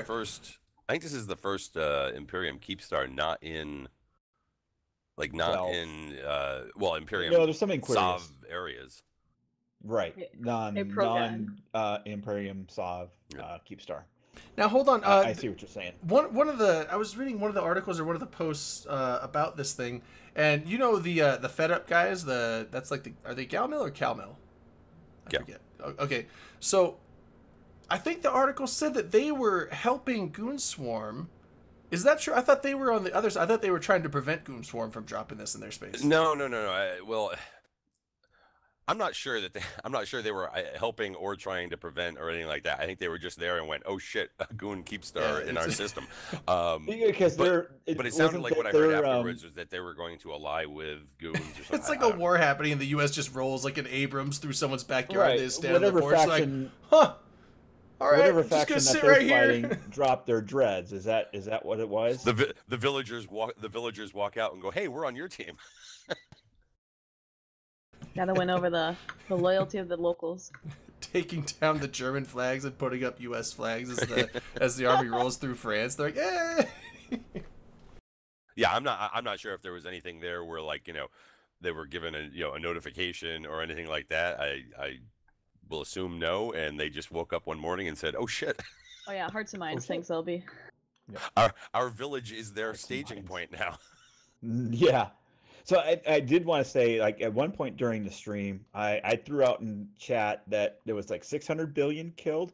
I actually meant 60 billion, and Matterall picked up on it. I actually had an extra 0, and I was like, oh shit. But we never got a chance to correct it because it was like that towards the end. It was actually 60 billion. I think the total Butcher bill, though, just that fight was like 135 billion or 140 billion, somewhere in that range. So it was pretty lopsided that from what, you know, Imperium killed. But I think Matterall loved Twitch chat giving intel, but he got so caught up in it. There was one point where Elise said, "Oh, it's at 84%." And I said 84% hashtag easy or something like that. Like I typed it anyway for people who weren't listening or whatnot. And Matterall reads and goes, "Oh, Rain says it's at 84%." And Elise was like, "What the fuck, Matterall? I just said that." Yes, exactly. Hey, it happens. Yeah, sometimes you're focusing on trying to read the chat, you know, because again, like with what we do here, right? I mean, these are live shows. You've got live listeners out there and whatnot, and you're trying to see what it is that they're saying so that you can kind of like draw some of their questions. While trying to stay focused on the conversation too. Yeah, while also trying to stay focused on a conversation, and sometimes you get it can be tough. There's definitely been times where I've been like reading chat, and then Derek's like, "Yeah, right." I'm like, "Huh? What? What are we talking about?" Last 5 minutes. Read the chat, read what they were saying. Like Shadows here is asking me to explain what makes things fun. Like I don't know how to explain how to have fun to you. Sorry, you can't have fun on your own, and you have to shit on other people's funs. That's having a small brain, I guess. I don't understand that. Make your own fun. I can't relate. Sorry. That was one of the things last night, because like I said, there was one person there who like doesn't play Eve, doesn't know Eve, right? And you know, here you have these people sitting around. And number one, you know, as the drinks went on and whatnot, but trying to explain Eve. It's just like trying to explain Eve to a non-player. I mean, like, and not just at the very rudimentary level, because this person was trying to understand, you know, more about, well, geez, you've been playing that game for 10 years. Why? You know what I mean? And it's kind of like, okay, well, let me explain. You know, let me try, and you start getting into trying to explain the things. It's kind of like, where do you begin? Though it's like, where do you begin, and then you go on. There's too many tangents because everything that you try to explain is based on stuff from another topic, and you can't finish discussing one side of the game without getting into the rest, and then you just go from tangent to tangent, and then before you know it, you've just been rambling for it. I've done it because my uncle, he plays games here and there. He's not like a big time gamer, but he definitely has played some video games in the past and stuff. He used to work for Sega, I think, back when I was a little kid, and he would always send me like Sega stuff, and I was trying to. He was up here visiting like last year, and I was telling him about like Eve and stuff like that, and he was like, "Oh," and I started explaining. After like an hour, he's just like, "Holy crap!" And I was like, "I haven't even really gotten into the game yet, like, to be honest." And he's just like, "Well, the fun things happen when we're like at Eve Vegas. You know, when we were in Planet Hollywood, that we were up by." You know, the showrooms and stuff like that, where people thought we were doing like the ticket distribution for, like, you know, those shows when we're sitting at the desk, and people would randomly come by and say, what is this convention? What is this? And we start talking. Well, it's, you know, it's an online game. It does this. You have your own economy. You can build your own ships. You only have your own politics. You have just an array of different areas to play the game. And people are just like, wow. And then some were like, what? You know, so there's always a mixed bag when you try to explain the game. You know, of course, you know, the people at Vegas, you know, some were, you know, some players, some were the volunteers, and people were just astounded. And some people were just like, you watch their eyes glaze over, like, what the fuck are you talking about? But, you know, going back to that thing about fun, right? I mean, like, what one person sees as fun, another one may think is completely not fun. You know, what one person sees Eve as, another person may be like, well, you're not describing the game I play, kind of a thing. You know what I mean? And It's almost like it's almost like describe the real world, right? Well, how do you describe the real world? I mean, because my perspective from where I sit, it may be completely different than from where you sit or from where this other person sits, right? And that's the way, because there's so much that goes on here. You could start off by saying, well, it's a spaceship game. I mean, you could start off with, but now from from there. You talk about fun though, right? Like, oh, it's a sandbox. You kind of do whatever you find enjoyable. And then you have people getting really angry about that. Well, but then I go and I go and do this thing that I find enjoyable, and somebody else comes in and makes me unenjoy it. And it's kind of like, okay, yeah, but they were doing the thing they found enjoyable. Oddly, yours and theirs came into conflict. Fucking shooter. Pretty much. So, shooter. All right, Hotspot donated $5. Thanks, Hotspot. Appreciate that. Let me just jump in through. I know I'm gonna kind of change subject real quick. We'll talk about Eve Meets. We really don't have a lot this weekend. I know there's one in Australia, so I don't think there's a lot of folks who, unless they watch it on their VOD, that are watching from Australia right now. If you are, great, thank you to the show. But there is a Perth Eve Meet, and that's MEAT. So I guess they have a Brazilian barbecue that this Eve Meets at in Perth. So if you are Australian folks, please go join that. That's the only one actually this weekend. We also do have coming up next weekend is the monthly meetup in Houston and Galveston. It's the La Brisa Mexican Bar and Grill. I think that one's always at that location. And then next weekend, the Houston meets on July 20th, and on the 21st is the Steel City Eve. Our meet will be at our home in Butler, PA. So please contact Rick's for the Steel City Eve meet. And then I think somebody put out that Eve Northeast. Eve Northeast is 3 weeks away. I think. Oh, really? I thought that was later in the year. I thought it was like August or something. I thought it was August. Well, we're July. I guess in 3 weeks it'd be close to August, won't it? So I apologize. The Houston monthly meet is on July 28th. There's another Houston meet this week. I'm sorry. I misspoke on that one. But yeah, I'm looking for the Eve Northeast. Manic Sarks is saying there's an Eve Atlanta coming up as well. Eve Atlanta. I was just going off of Eve Meet. So if anybody wants to put their events, if you have your own events, if you meet people in your location, go to www.evemeet, that's MEET.net. So evemeet.net. And post your not MEAT. We as a show do support someone creating Eve Meet, like MEAT, as a singles hookup website for Eve players. Jesus. Yeah. So again, it should be. It should be an app, like a Tinder app. Yeah, like it's basically like Eve Tinder, but it's Eve Meet.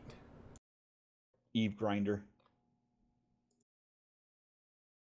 Eve Meet for singles. Thank you, Bob. Appreciate it. So, yeah. So the next weekend on the 21st at Houston Galveston is different from the monthly meetup that's generally in Houston, which is on the 28th. So there's two different Houston meetups coming up in the next 2 weeks. And I'll plug our monthly meetup for Vegas, which is, it started out as a Goon Meet, but we do have it open for everybody. Next weekend on the 21st, our Vegas locals will be at the Rebel Republic, 5 o'clock till whenever, for our Vegas folks. So if you happen to be in Vegas next weekend, come on by, see me. Hyper Viper won't be there, but there's always a couple of us from the Imperium and a few other people. So come on out. Hyper Viper is the Blackhand guy, right? He certainly is. Nice. Should have an E-Vegas Spy 101 class. That would be pretty cool. But yeah, and then so you guys have like the monthly Vegas thing, and then I guess we already pumped the E-Vegas thing earlier in the show. Yeah, God, if you haven't been to E-Vegas, you gotta go. Like, if you have the money, dump it in there and go. Like, I mean, as an incentive, anyone that's on the fence, I'll take you to Denny's in Vegas if you go to Vegas. Maybe we can have like an Eve Denny's event. I'd be down for that. Awesome. I unfortunately live very, very far away from the Strip. I mean, basically about 25 miles away. So I can see it. Well, not anymore. I used to be able to see it. The reason why I can't see it now, they built a school in my backyard, basically. But anyway, if I didn't live so far away, I have a couple spare beds in my house. Ooh. You know, and we are working with, right now we have a volunteer who's probably a little bit down on some financial hardships, but has helped us out in at FanFest and was a great help.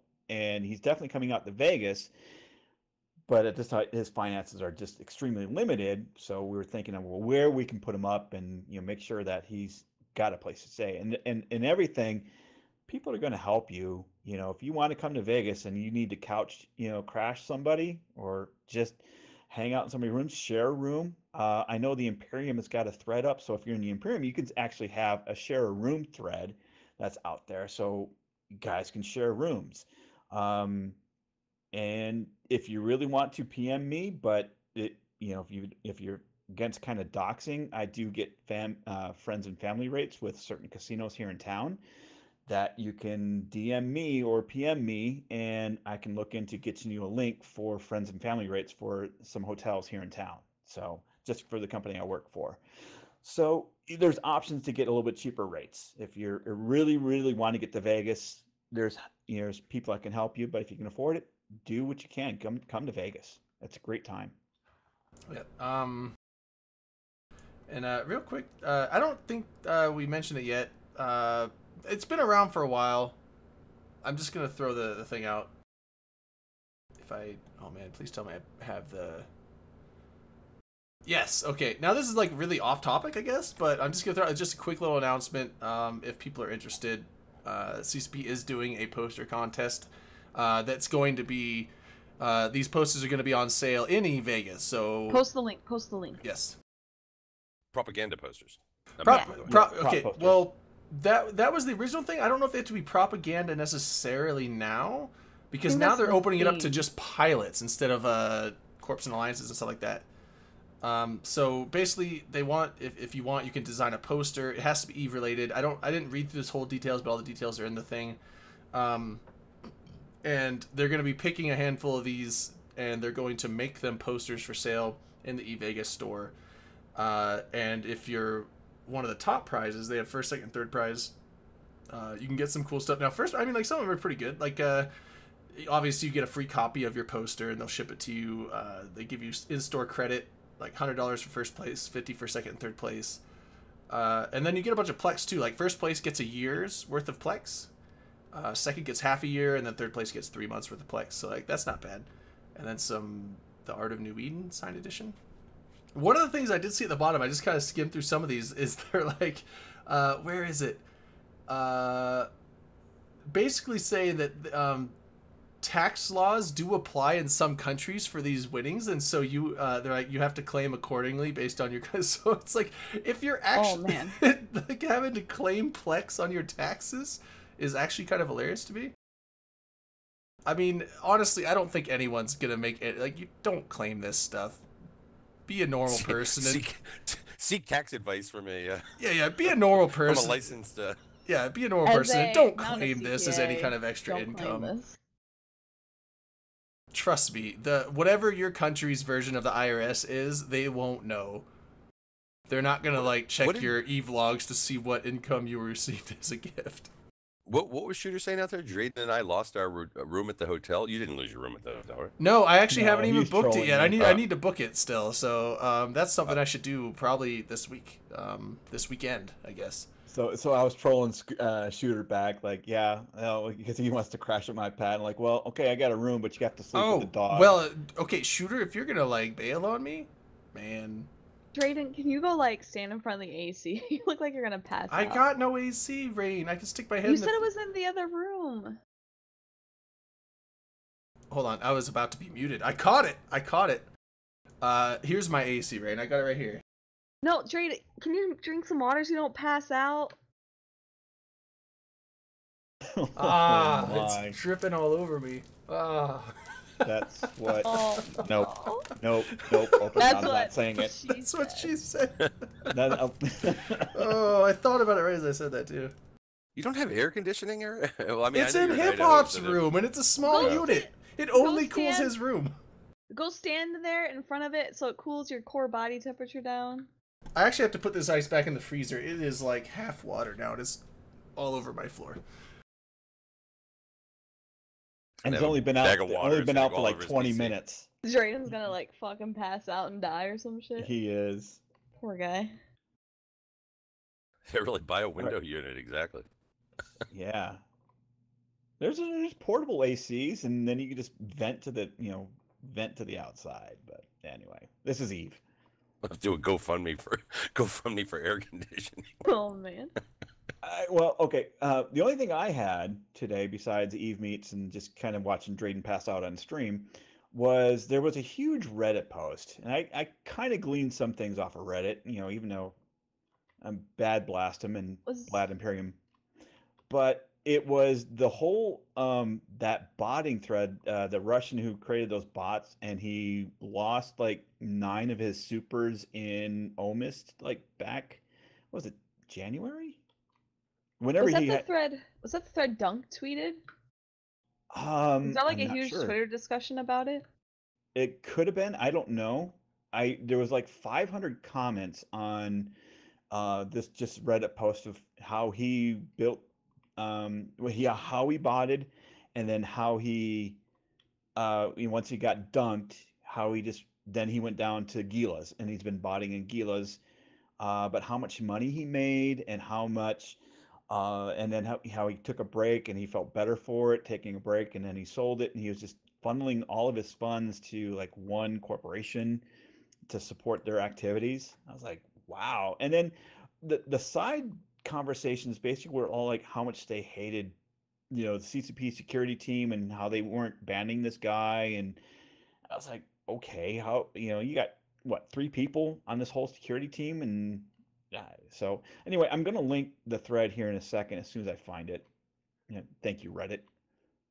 But I just thought it was interesting, and it was good. It was good fodder. Was this the botter thing? Yeah. I'm sorry, I may have missed.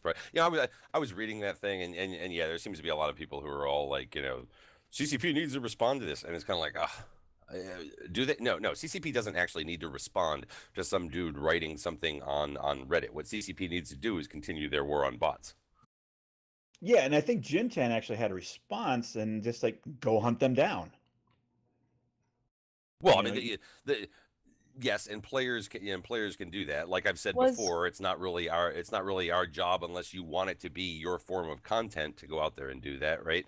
But CCP, regardless of whether or not some players in the game may want to go out there and hunt bots, right, for fun. Was Jin the only CSM to comment? Well, he posted his own Reddit thread on it, and it was basically it was Jintan Talks. It was his YouTube blog about it. Oh, okay. But yeah, so I mean, it's not like CCP hasn't been, doing it. Apparently, this thing is making it sound like, he's, I don't know, he's uncatchable or something like that. So I don't know, maybe he is. And he may be, but he's taking a break, and he said he was better off for it. The bot maker I'm talking about, and that he now, if he does do it, he sold the program as Gilas, and he posted a video. I don't know if it was him logging in like 20 some odd Gilas and doing it. It's a YouTube video. I was like, wow. And that's within inside of the Reddit post. Oh, shots. Yeah, we gotta hydrate. I'm losing a lot of water here. So you're gonna put it back in. You're gonna put it back in by vodka. Water. Vodka has some water in it, right? I'm sure there's some in there. It's clear, so it's the same thing. Oh no.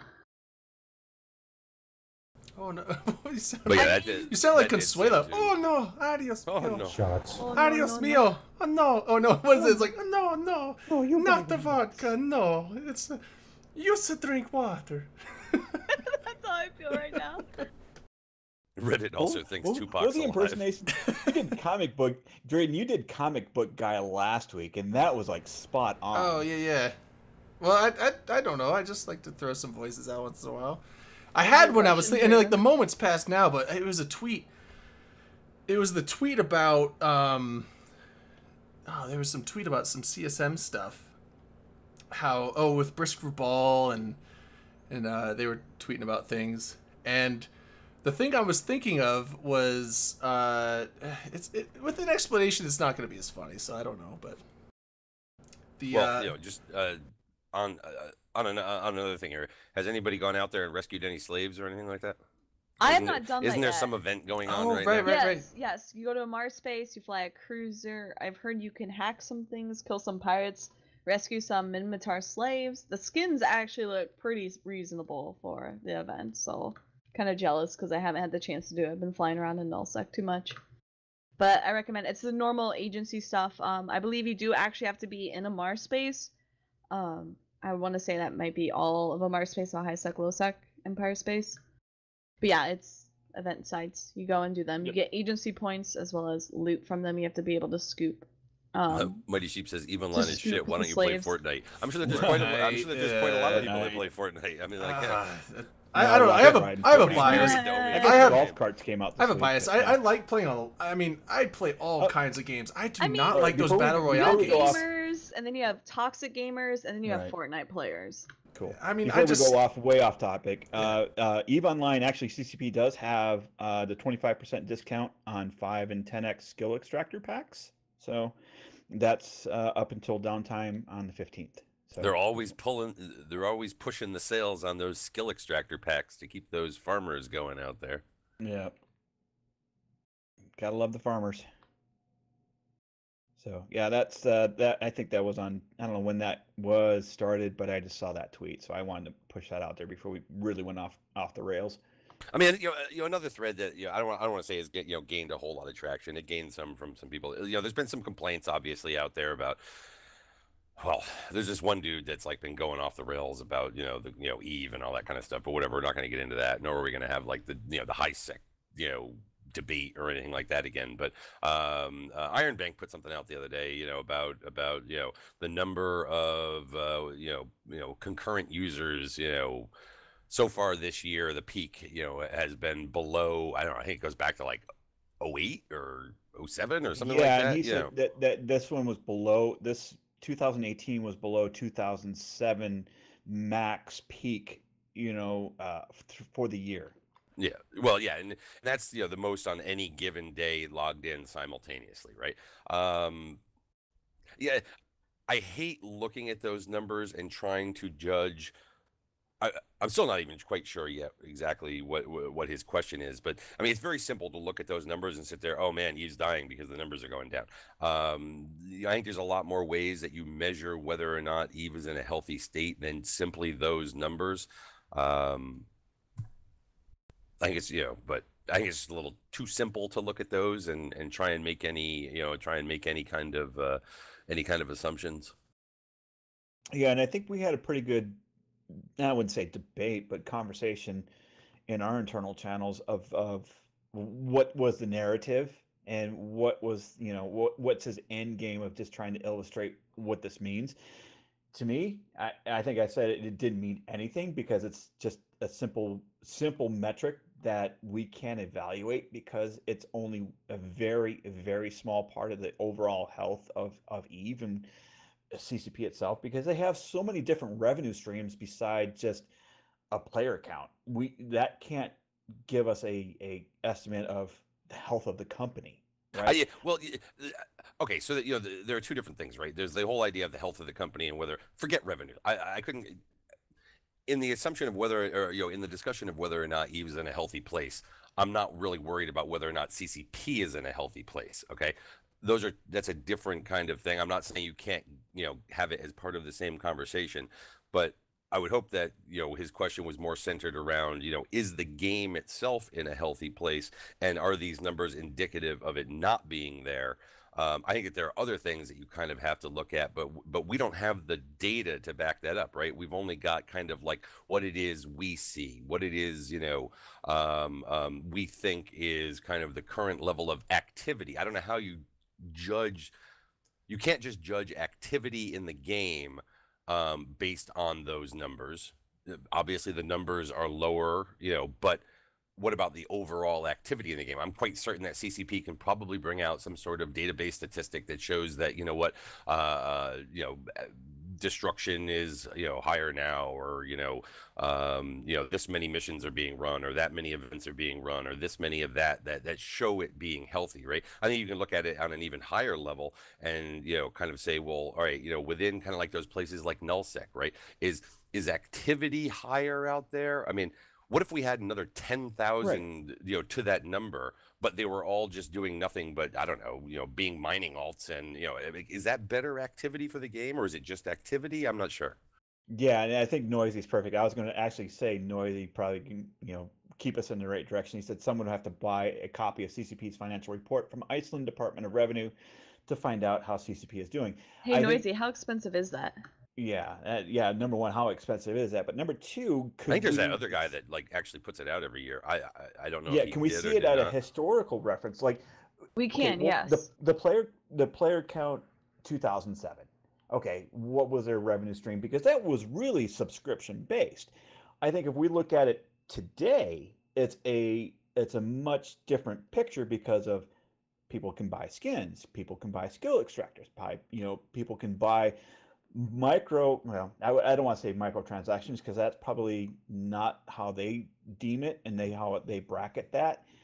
But you have different revenue streams that are injected into the overall revenue stream of CCP.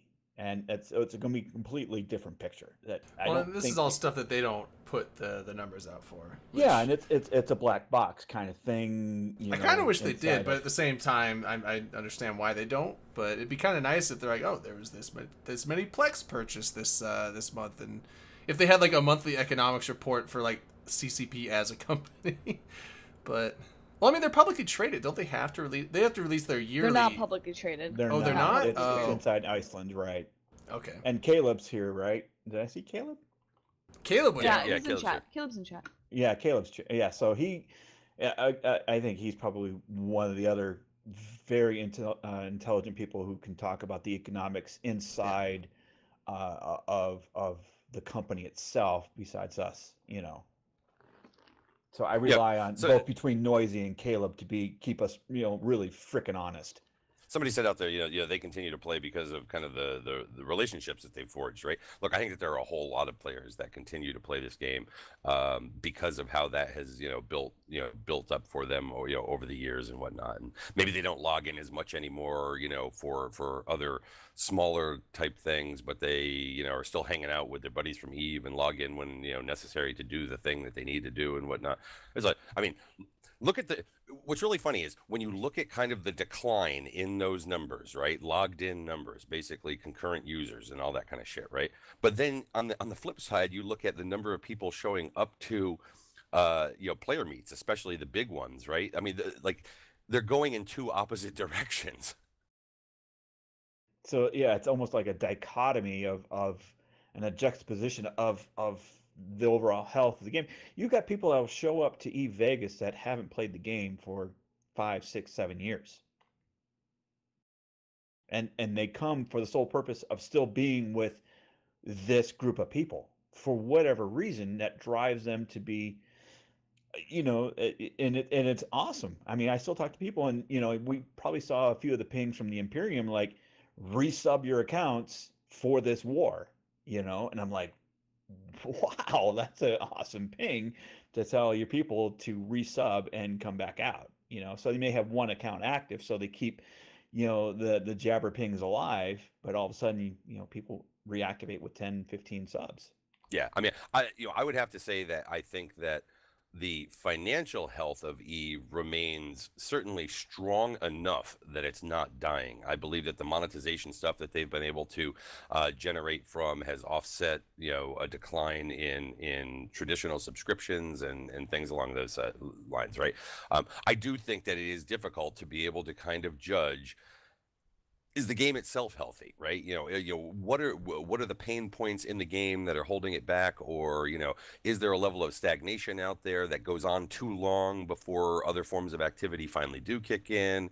That's obviously from kind of a I'll say a nullsec centric viewpoint, right? Because people that necessarily live in highsec, they don't give a shit whether or not there's a war going on out in nullsec, or maybe whatever's going on in wormhole space or things like that, right? I mean, it really depends on kind of where you spend most of your time as to whether or not you think things are healthy. And which activity is good, which activity doesn't necessarily mean anything, I don't know. I think it's really kind of hard. We can tie it back to the merge. I think that the monthly economic 2 is kind of overkill in a few respects, but as we see the monthly economic report, yeah, we still mine a shit ton out in Delve. Yeah, like Chainsaw said, wars in Null are great because people still buy a lot of their stuff in Jitta. Absolutely. Absolutely. And when I first started the game, I was very interested in the nullsec, what was happening in the wars, because there is an indirect correlation to what happens in null and what drives prices on the market. If there's a big war going on and I knew that everybody was trying to buy up battleships, well, I was making battleships in highsec so I could sell them in Jitta. So there is an indirect correlation that people should be somewhat connected all the way through the game, no matter what you play. If you're indifferent to it, well, that's your own, it's your own fault. You've got to understand the game in its totality to figure out what's going on. And if you don't, then you live in a bubble and you really shouldn't. But yeah, so I mean, I didn't want to go down the whole rabbit hole of that, but it was something that he pinged out the other day, and I think he pinged it out on like Saturday after last week's show or something like that. Or when I say pinged it out, he tweeted out this kind of thing and was sort of wondering if some of the media didn't want to kind of pick up on it and go. I'm gonna be honest, it's like, I don't know. I mean, I just don't get into that whole concurrent users being like a relevant number. To me, it's just one of the data points. Granted, it's specific in that we know this to be true, as opposed to everything else where it's sort of this. Because that just accounts for who's logged in. That doesn't account for like how many accounts are actually active, though. Right, it doesn't account for that. Right? It doesn't account for all of the other data points that you would have to use, to be able to kind of measure activity. It's a rough, inaccurate metric that doesn't give you an exact idea of, and that's what you guys have been saying for the last 10 minutes anyway. I'm just kind of just re-sticking the point, but yeah, it doesn't give you like any exact like kind of idea of what's actually coming and going as far as finances. I mean, the other thing, and again, the finances thing and the game itself, right? Are two different things. But Noisy says, remember back in 2008, 2009, up to 25% of the concurrent users were bots. Okay, so there is that element to it. But then again, today's number, I can tell you right now, back in 2008, 2009, 0% of those numbers were alphas. Whereas today, there is some percentage of alphas that are included in that, right? So we have a diluted kind of number here. Well, so it's like the subscribed numbers, or at least the number of online characters at any given time, right? Is not all subscribed ones, and anymore. I mean, it's got some of those other ones in there, but they've made alphas now to where. Although I really wonder, it's like, man, I'd love to know how many alphas are online at any given time. I would love to know whether or not that has like added substantially, or has it given an option and somebody's like, well, I still kind of want to play the game, so I'll do it as an alpha, or I'd love to know what percentage of logged in at any given time are alphas. That would be just a great number to know whether or not that has really worked out. This is a bit of a tangent, but earlier up there, Chisumi made a thing, and I don't like. I wonder what the actual result of this would be. He said, like, Mittani drunk pinged for everyone to self-destruct their rorquals. I wonder if he actually did that, how many people would actually be like, well, Supreme Leader says so, right-click self-destruct, and they'd actually a bunch of lemmings type thing? Yeah. Like, it's like a Larlo. Kev Larlo. Yeah, thanks for the 33 months, man. Appreciate that. I'm just saying, it's like, would there be a Jonestown factor if he did that? Like, I guarantee there'd be at least a few that would do it, at least just for the lulz, but I mean, that's not an actual serious question. That's just me speculating on dumb shit. Chainsaw's asking, related to the game, Chainsaw's asking, what impact are alphas having? And I really like to know that, like, is since the introduction of alphas, have more, I want to say, percentage of like new accounts actually like stayed with the game, or is it kind of similar to people try out the game, alpha or trial account as it was in the past, and then end up quitting? Are those percentages the same? Same with like the new player experience. Like, is that actually helping people learn a bit more? Or is it, is it whatever? Are people still finding the game too complicated, too confusing? That's our thing, because like, how? I mean, you can't just like see someone in space and like tell they're an alpha or not. So it's hard to know. Well, I mean, CCP has those stats. Like, they're the ones that would know this. Yeah. And I don't know. But I would really love to know. I mean, I'd really love to know that if you're telling me that there's 30,000 accounts currently logged in, right? How many of those were alpha? Because I would love to hear that it's, well, I don't know. Would I love to hear that it's a high number? No, I wouldn't, probably, because that would mean you want more active like Omega accounts. So we I mean, like, Omegas. I would say a healthy number would be like 10 to 15%. Because that would show that you have some. I think 10% of alpha is very high. You think? Honestly, that probably is a marketing background. If that was 5%, maybe. You think even 5% would be high? I would guess below 5. Yes. Damn. From a marketing standpoint, if we had 10% alpha logged in concurrently. I mean, like, I'm an economic dunce, so I don't have any kind of feel on that, but. I mean, my view on alphas, right, is that the big problem is not so much because alphas now, they can go to 20 million and fly battleships and all that kind of stuff, right? I mean, it's like the way that they've expanded them, they become certainly usable characters, right? But man, I just don't know that I haven't played this game in so long without being able to log in another character to help me in some way or another. Yeah.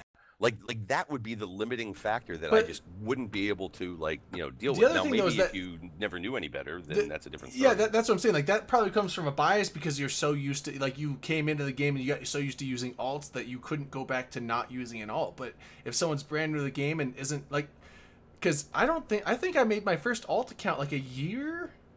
No, it was less than that. It was like 6 to 8 months after I started playing. But I mean, before that, I was like, I was of the mindset like, I don't need another account. I got this one account. Why would I need to do anything else? I can just play everything I want to do on this one. And I mean, if alphas come in and have that mindset, then they probably won't care that they can't log in multiple accounts. But once you get, it's kind of like the multiple monitor thing for your computer. I ran with one monitor. I was like, I don't need two. And then the second I got two, I was like, what have I been doing this whole time? Exactly. How did I live before? But no, I mean, I would love to really know that the introduction of alphas has led to increased retention of new players, that longer kind of runway, rather than just a trial account and now you must sub after 3 weeks. Well, I haven't really made the decision to continue playing, so now my 3 weeks is up and I'm like, you know what, I'm going to hang this up for a while, and then maybe they come back or they don't or whatever. I'd love to hear that has led to increased retention of legitimate new players, right?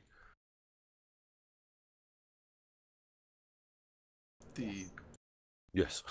Sorry. Yeah. No, I mean, we're chatting a lot right now in with Caleb and Chainsaw. I think we got an interesting chat going on. I think there's one thing I wanted to clarify is that I believe you can't have on your same computer an alpha and omega logged in. No, you can't. Right? Correct. No, it doesn't let you. And Caleb made the comment, I didn't believe we found the alpha scrub range. No, I'm totally aligned with, if you have an omega logged in, you cannot log in an alpha. If you have an alpha logged in, you cannot log in other alphas. I'm Omega. I have never dropped Omega status on Rain, and I'm totally okay with that because of the fact of how easily it would be abused by many people in the game of using an alpha for intel or this or that. Like, I'm totally okay with that. Yeah, I think Drayden's been Omega this whole time. My other account, unfortunately, my other account unfortunately did go alpha for about 5 months, but. Right. My two mains I didn't need it for a while. Always Omega. The couple other accounts that they have dropped down to alphas, but they were never above the skill point minimum that you would get to be an Omega anyway. So I really didn't care that I just left them there. So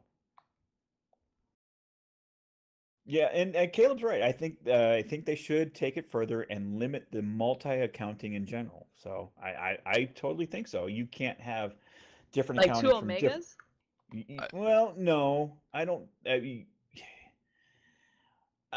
I think what he's saying here is you just can't have different accounts, but I don't know. Well, here, this is one of those places where I think that Eve would be a terrible game without the ability to use alts simultaneously, right? Now, I'm talking about at the low end. I think that Eve is probably also a terrible game because people can just you can run 40 too. I mean, you can go to the extreme of that and it gets ridiculous as well. I'm not advocating for them going to, for them changing it or whatever, but I think that there's probably a healthy balance someplace, but I'm just not sure what that is and whether or not CCP cares, as long as they continue to have, the money that comes in from, hey, if that guy wants to run 40, let him run 40. Right. Well, let me talk about the math early on. Let's go before, alphas were introduced and before skill injectors were introduced, before you could put in, a quote unquote iron bank scenario where you could just skill inject everything when that came out. If I recall, and this was probably 2012, 2011, if you wanted to get your character to max 5 all skills currently in the game, it would have taken 26 years at max, max level to get to that perfect level on all 5. That was insane. That's why people did alt characters, because you couldn't do everything that you wanted to do at that current time, so you had to have alts. Sure. So at that point, yeah, it was understood that you needed alts. You needed different characters to do different things. You needed one to do industry. You needed one to do PvP. If you wanted one to just do planetary interaction, you bought alts to do planetary interaction. But now, see, I never did. Maybe I designed Drayden to be the one character does all, with the exception of industry. Like that I made my alt did industry jump freightering and nothing else, and then Drayden does everything else, like science exploration, Drayden, PvP, Drayden, like caps, Drayden, like he does everything except industry, which I actually don't really do very much of anymore.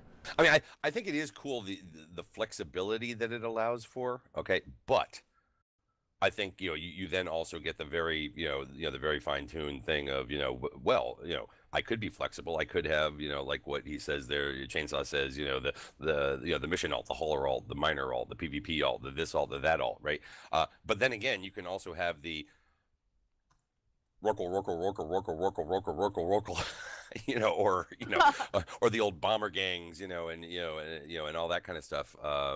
Any of these things, right? That ends up, or the ratting alt after ratting alt after ratting alt, right? Which really comes down to your ability to leverage just goes up. And that's always been a thing with Eve, but I think it really exploded more later on. I mean, when you look at the number of people out there with, and I'm not talking about the SP farmer type stuff. I'm talking about actual activity type of characters and things like that, right?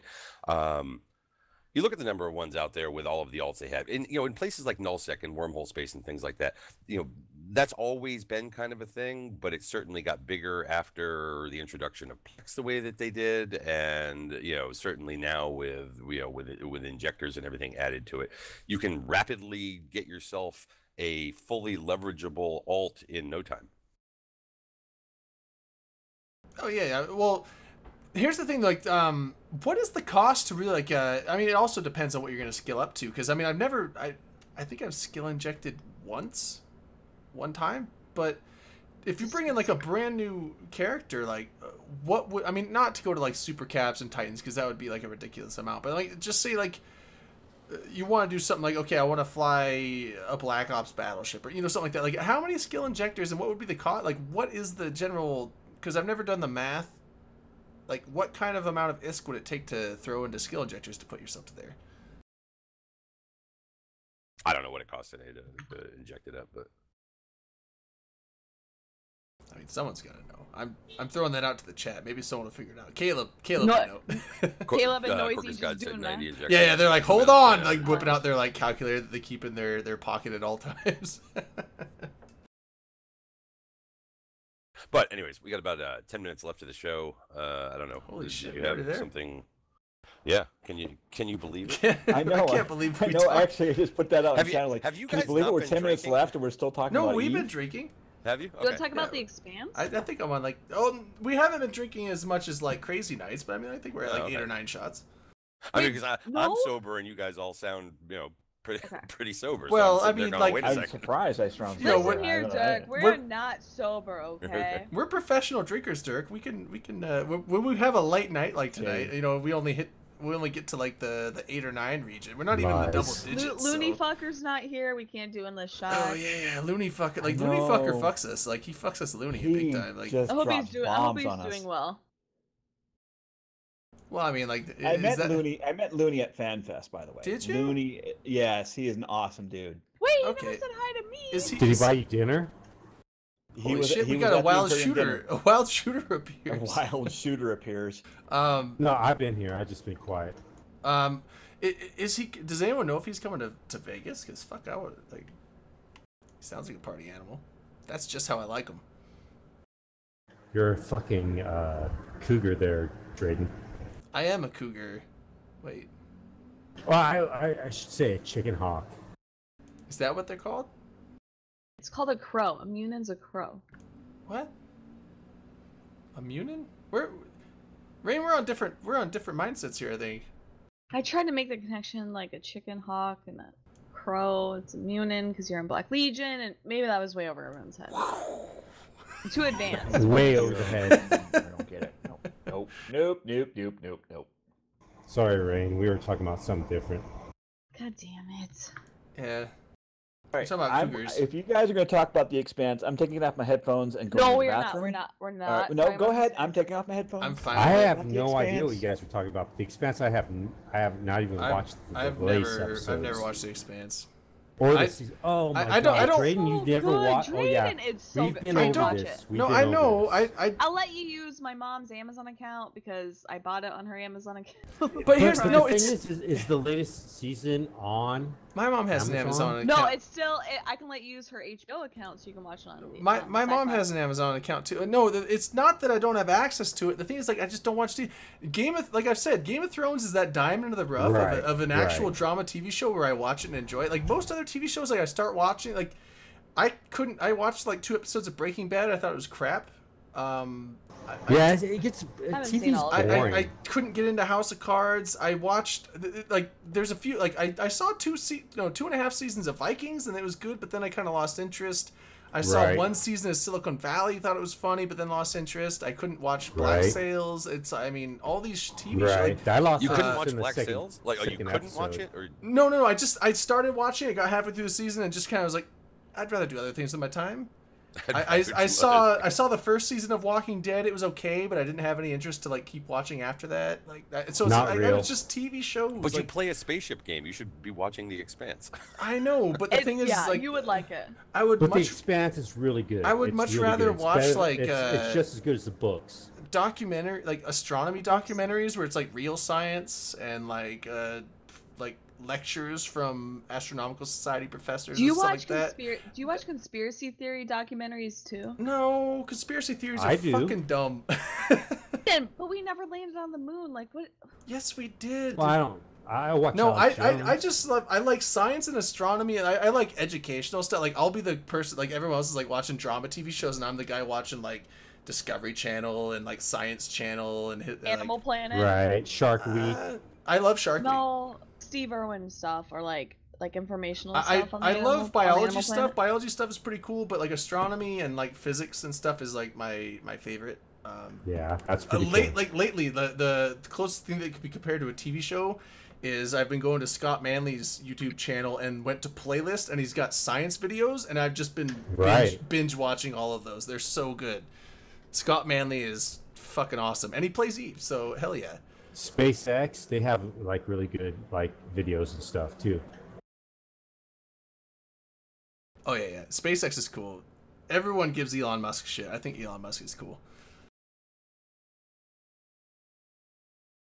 But I mean, but somebody said we were going to talk about the Expanse. It's like, didn't we talk about the no? Didn't we talk about the Expanse like in a previous episode? I like, wasn't paying because it's over now. So okay. I probably had left. So. I mean, it's over now for this season. Yeah, and the next time it'll come back. I'm so excited. Yeah, the next time it'll come back will be on Amazon. Praise be to Amazon. So Amazon did. Yeah. So apparently, I actually the series or what? Yep. I must have watched season 1 like when it first came out, and I didn't remember, and I just rewatched season 1 like last weekend, and I'm like, wait a minute, I did actually watch this. Right. You know, it's a good series to watch if you want to just rewatch everything. I at least I thought it was. See, I disdain and I hate what they term cop shows. I hate cop shows. Right. So when I think of when I first watched it, I was like, God damn it, this is a cop show. Well, not really. As you got halfway through the season, you figured out, no, it's not a cop show. So because it has aliens and vacuum space, and, you know, and things that will mutate and lasers, and high intensity torpedoes. Yes. Well, the quality of the show, I feel, was top notch for, you know, a series on like sci-fi. I thought that they really were over the top on the quality of the show, storyline, and versus they were pretty much kind of close with the storyline from the books, and I give them credit for that, because for the most of the time when you watch a series and they derive it from the book or the series, it's kind of like, well, like Lord of the Rings, it's kind of like they hit and miss.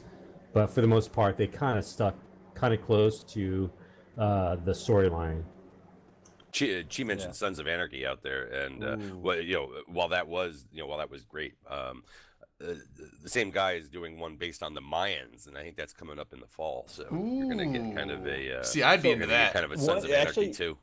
There was one show that just ended, and it was the series finale was 12 Monkeys, based on the show. I have not been. I've not seen. I saw the movie. The movie was okay. It was very interesting. I was really surprised at the ending. It was more cathartic than I imagined, and I was like, I didn't expect that kind of ending for a show on this science fiction kind of nature. Right. And I was really surprised, and I don't get kind of choked up a little bit at an ending of a show, because I know that's the ending of a show, and I was like, okay, big deal. But that one kind of got me. But what's really surprising is how good the quality of the show was compared to the movie. Yeah, and of course. When the movie came out, it was its own thing. But when the TV series came out, it took a life of its own. It was like, and it was really good, in my opinion. It was. Yeah, and I liked how they just the whole plot interwove through all the seasons, which it was kind of like the Americans. They wrote towards the ending of the whole series. 12 Monkeys wrote the whole series towards that season finale, or the series finale, to get to that end point. It was really cool. Yeah, it was really. I'm not as far as you are, Blastum, but I'm catching up to you, man. I'm catching up. Yeah, I really loved the ending of 12 Monkeys. I thought it was very well done. What do you mean the end of 12 Monkeys is like the series is over? The series is over. Yeah. It's Damn it. Yeah. Season 4 ended the series, and for this last season, for a series of like 4 weeks, they released like 3 or 4 episodes, and then they did a 2-hour or 2.5 hour series finale. And well, Buckster is saying he wants Rick and Morty, but Rick and Morty season 4 is in the works. It's being worked on right now. And I thought they were making that a movie. I haven't heard anything about a movie, but they are doing season 4 right now. Like, they're working on it right now, so I don't know when it'll come out. But also the thing is, like, all the Rick and Morty seasons have been spaced out really far apart, because they work on one, then they wait a long time, then another one randomly comes out. What they're going to do with the new model is they're going to put out seasons, and they want to start putting out regular seasons consecutively. So we'll see if the quality suffers for that. Who knows? But supposedly it's going to be, regular occurrences after that. My only concern about that is that 70 episodes. It's going to taint the quality of the show, kind of like Disney's doing to Star Wars right now. Too much too soon. I don't know. Maybe. See, aren't they taking a break though from actually the Star Wars? I heard Star Wars actually got stopped. Like they actually stopped because The Last Jedi did so bad and Solo didn't do very well either. Right. That they actually are just like Episode 9 on hold until like they figure out what the fuck to do with it. Anyway, I mean, I never saw Solo, but I felt I watched Solo. The Last Jedi was okay. You know what? There was a lot of gripes. Before you guys get off into debating whether or not The Last Jedi was good or bad, or whether or not that girl in it, like, really meant anything, we should probably wrap it up here at the end of the show. We're at the 2-hour mark, so we should probably just, I don't know. Yeah, if you got anything final to say or whatever. I know there's pings going out, so I know a lot of Imperium people are leaving. So I think there's some ops going on that they're probably going to. Yeah, I have an op soon too. War is here, people. Drayden, we have an op soon. Do we? Let's do a shot. Get on board. You know what? Because the Randy, next did you one take your nap before the op or what? I'm not even down in L1K or LK1K right now. Drayden, come on. I need to get down there. Oh, I'm bad. True. Let's go ahead and wrap it up. Yeah, Anybody? Shoutouts? Shoutouts? I'll do a shout out. So this weekend, or not this weekend, next weekend on the 21st at 1900 Boys versus Girls event. Yep, you should definitely come hang out. Mostly for the shit talk, less for the PvP. Nice. Because I feel like that's all this event has been. Now, I know we're trying to end, so real quick question: they're going to be streaming the thing? Is there going to be a way they're going to be able to incorporate comms into boys comms, girls? Like maybe they have someone that's on the stream. Maybe. Yes, in both Discords, so they can listen and we're gonna put have one host, in, put one out. Yeah, so we're gonna have a host and commentators, and the way I understand it is we may be able to feed personalized streams, so whether it's the FC, the general like F1 Monkey, Logi, whatever, we'll be able to maybe feed the stream to show while like commentary is going on, but I'm not sure how exactly that will go. Does Discord Discord work where one person can be in two different channels? Oh, okay. Never mind. Okay. Anyway, all right, cool. We gotta go next week. Yep. So thank you for bringing it up because I wanted to bring that up earlier in the show and I forgot. So we're out for the week. We'll see you guys next week. Thanks for hanging out and Happy Friday the 13th, everybody. Oh yeah, it is Friday. And later, bitches. Bitches. That's right. That's right. Later, bitches. Later, bitches. Eat an ale.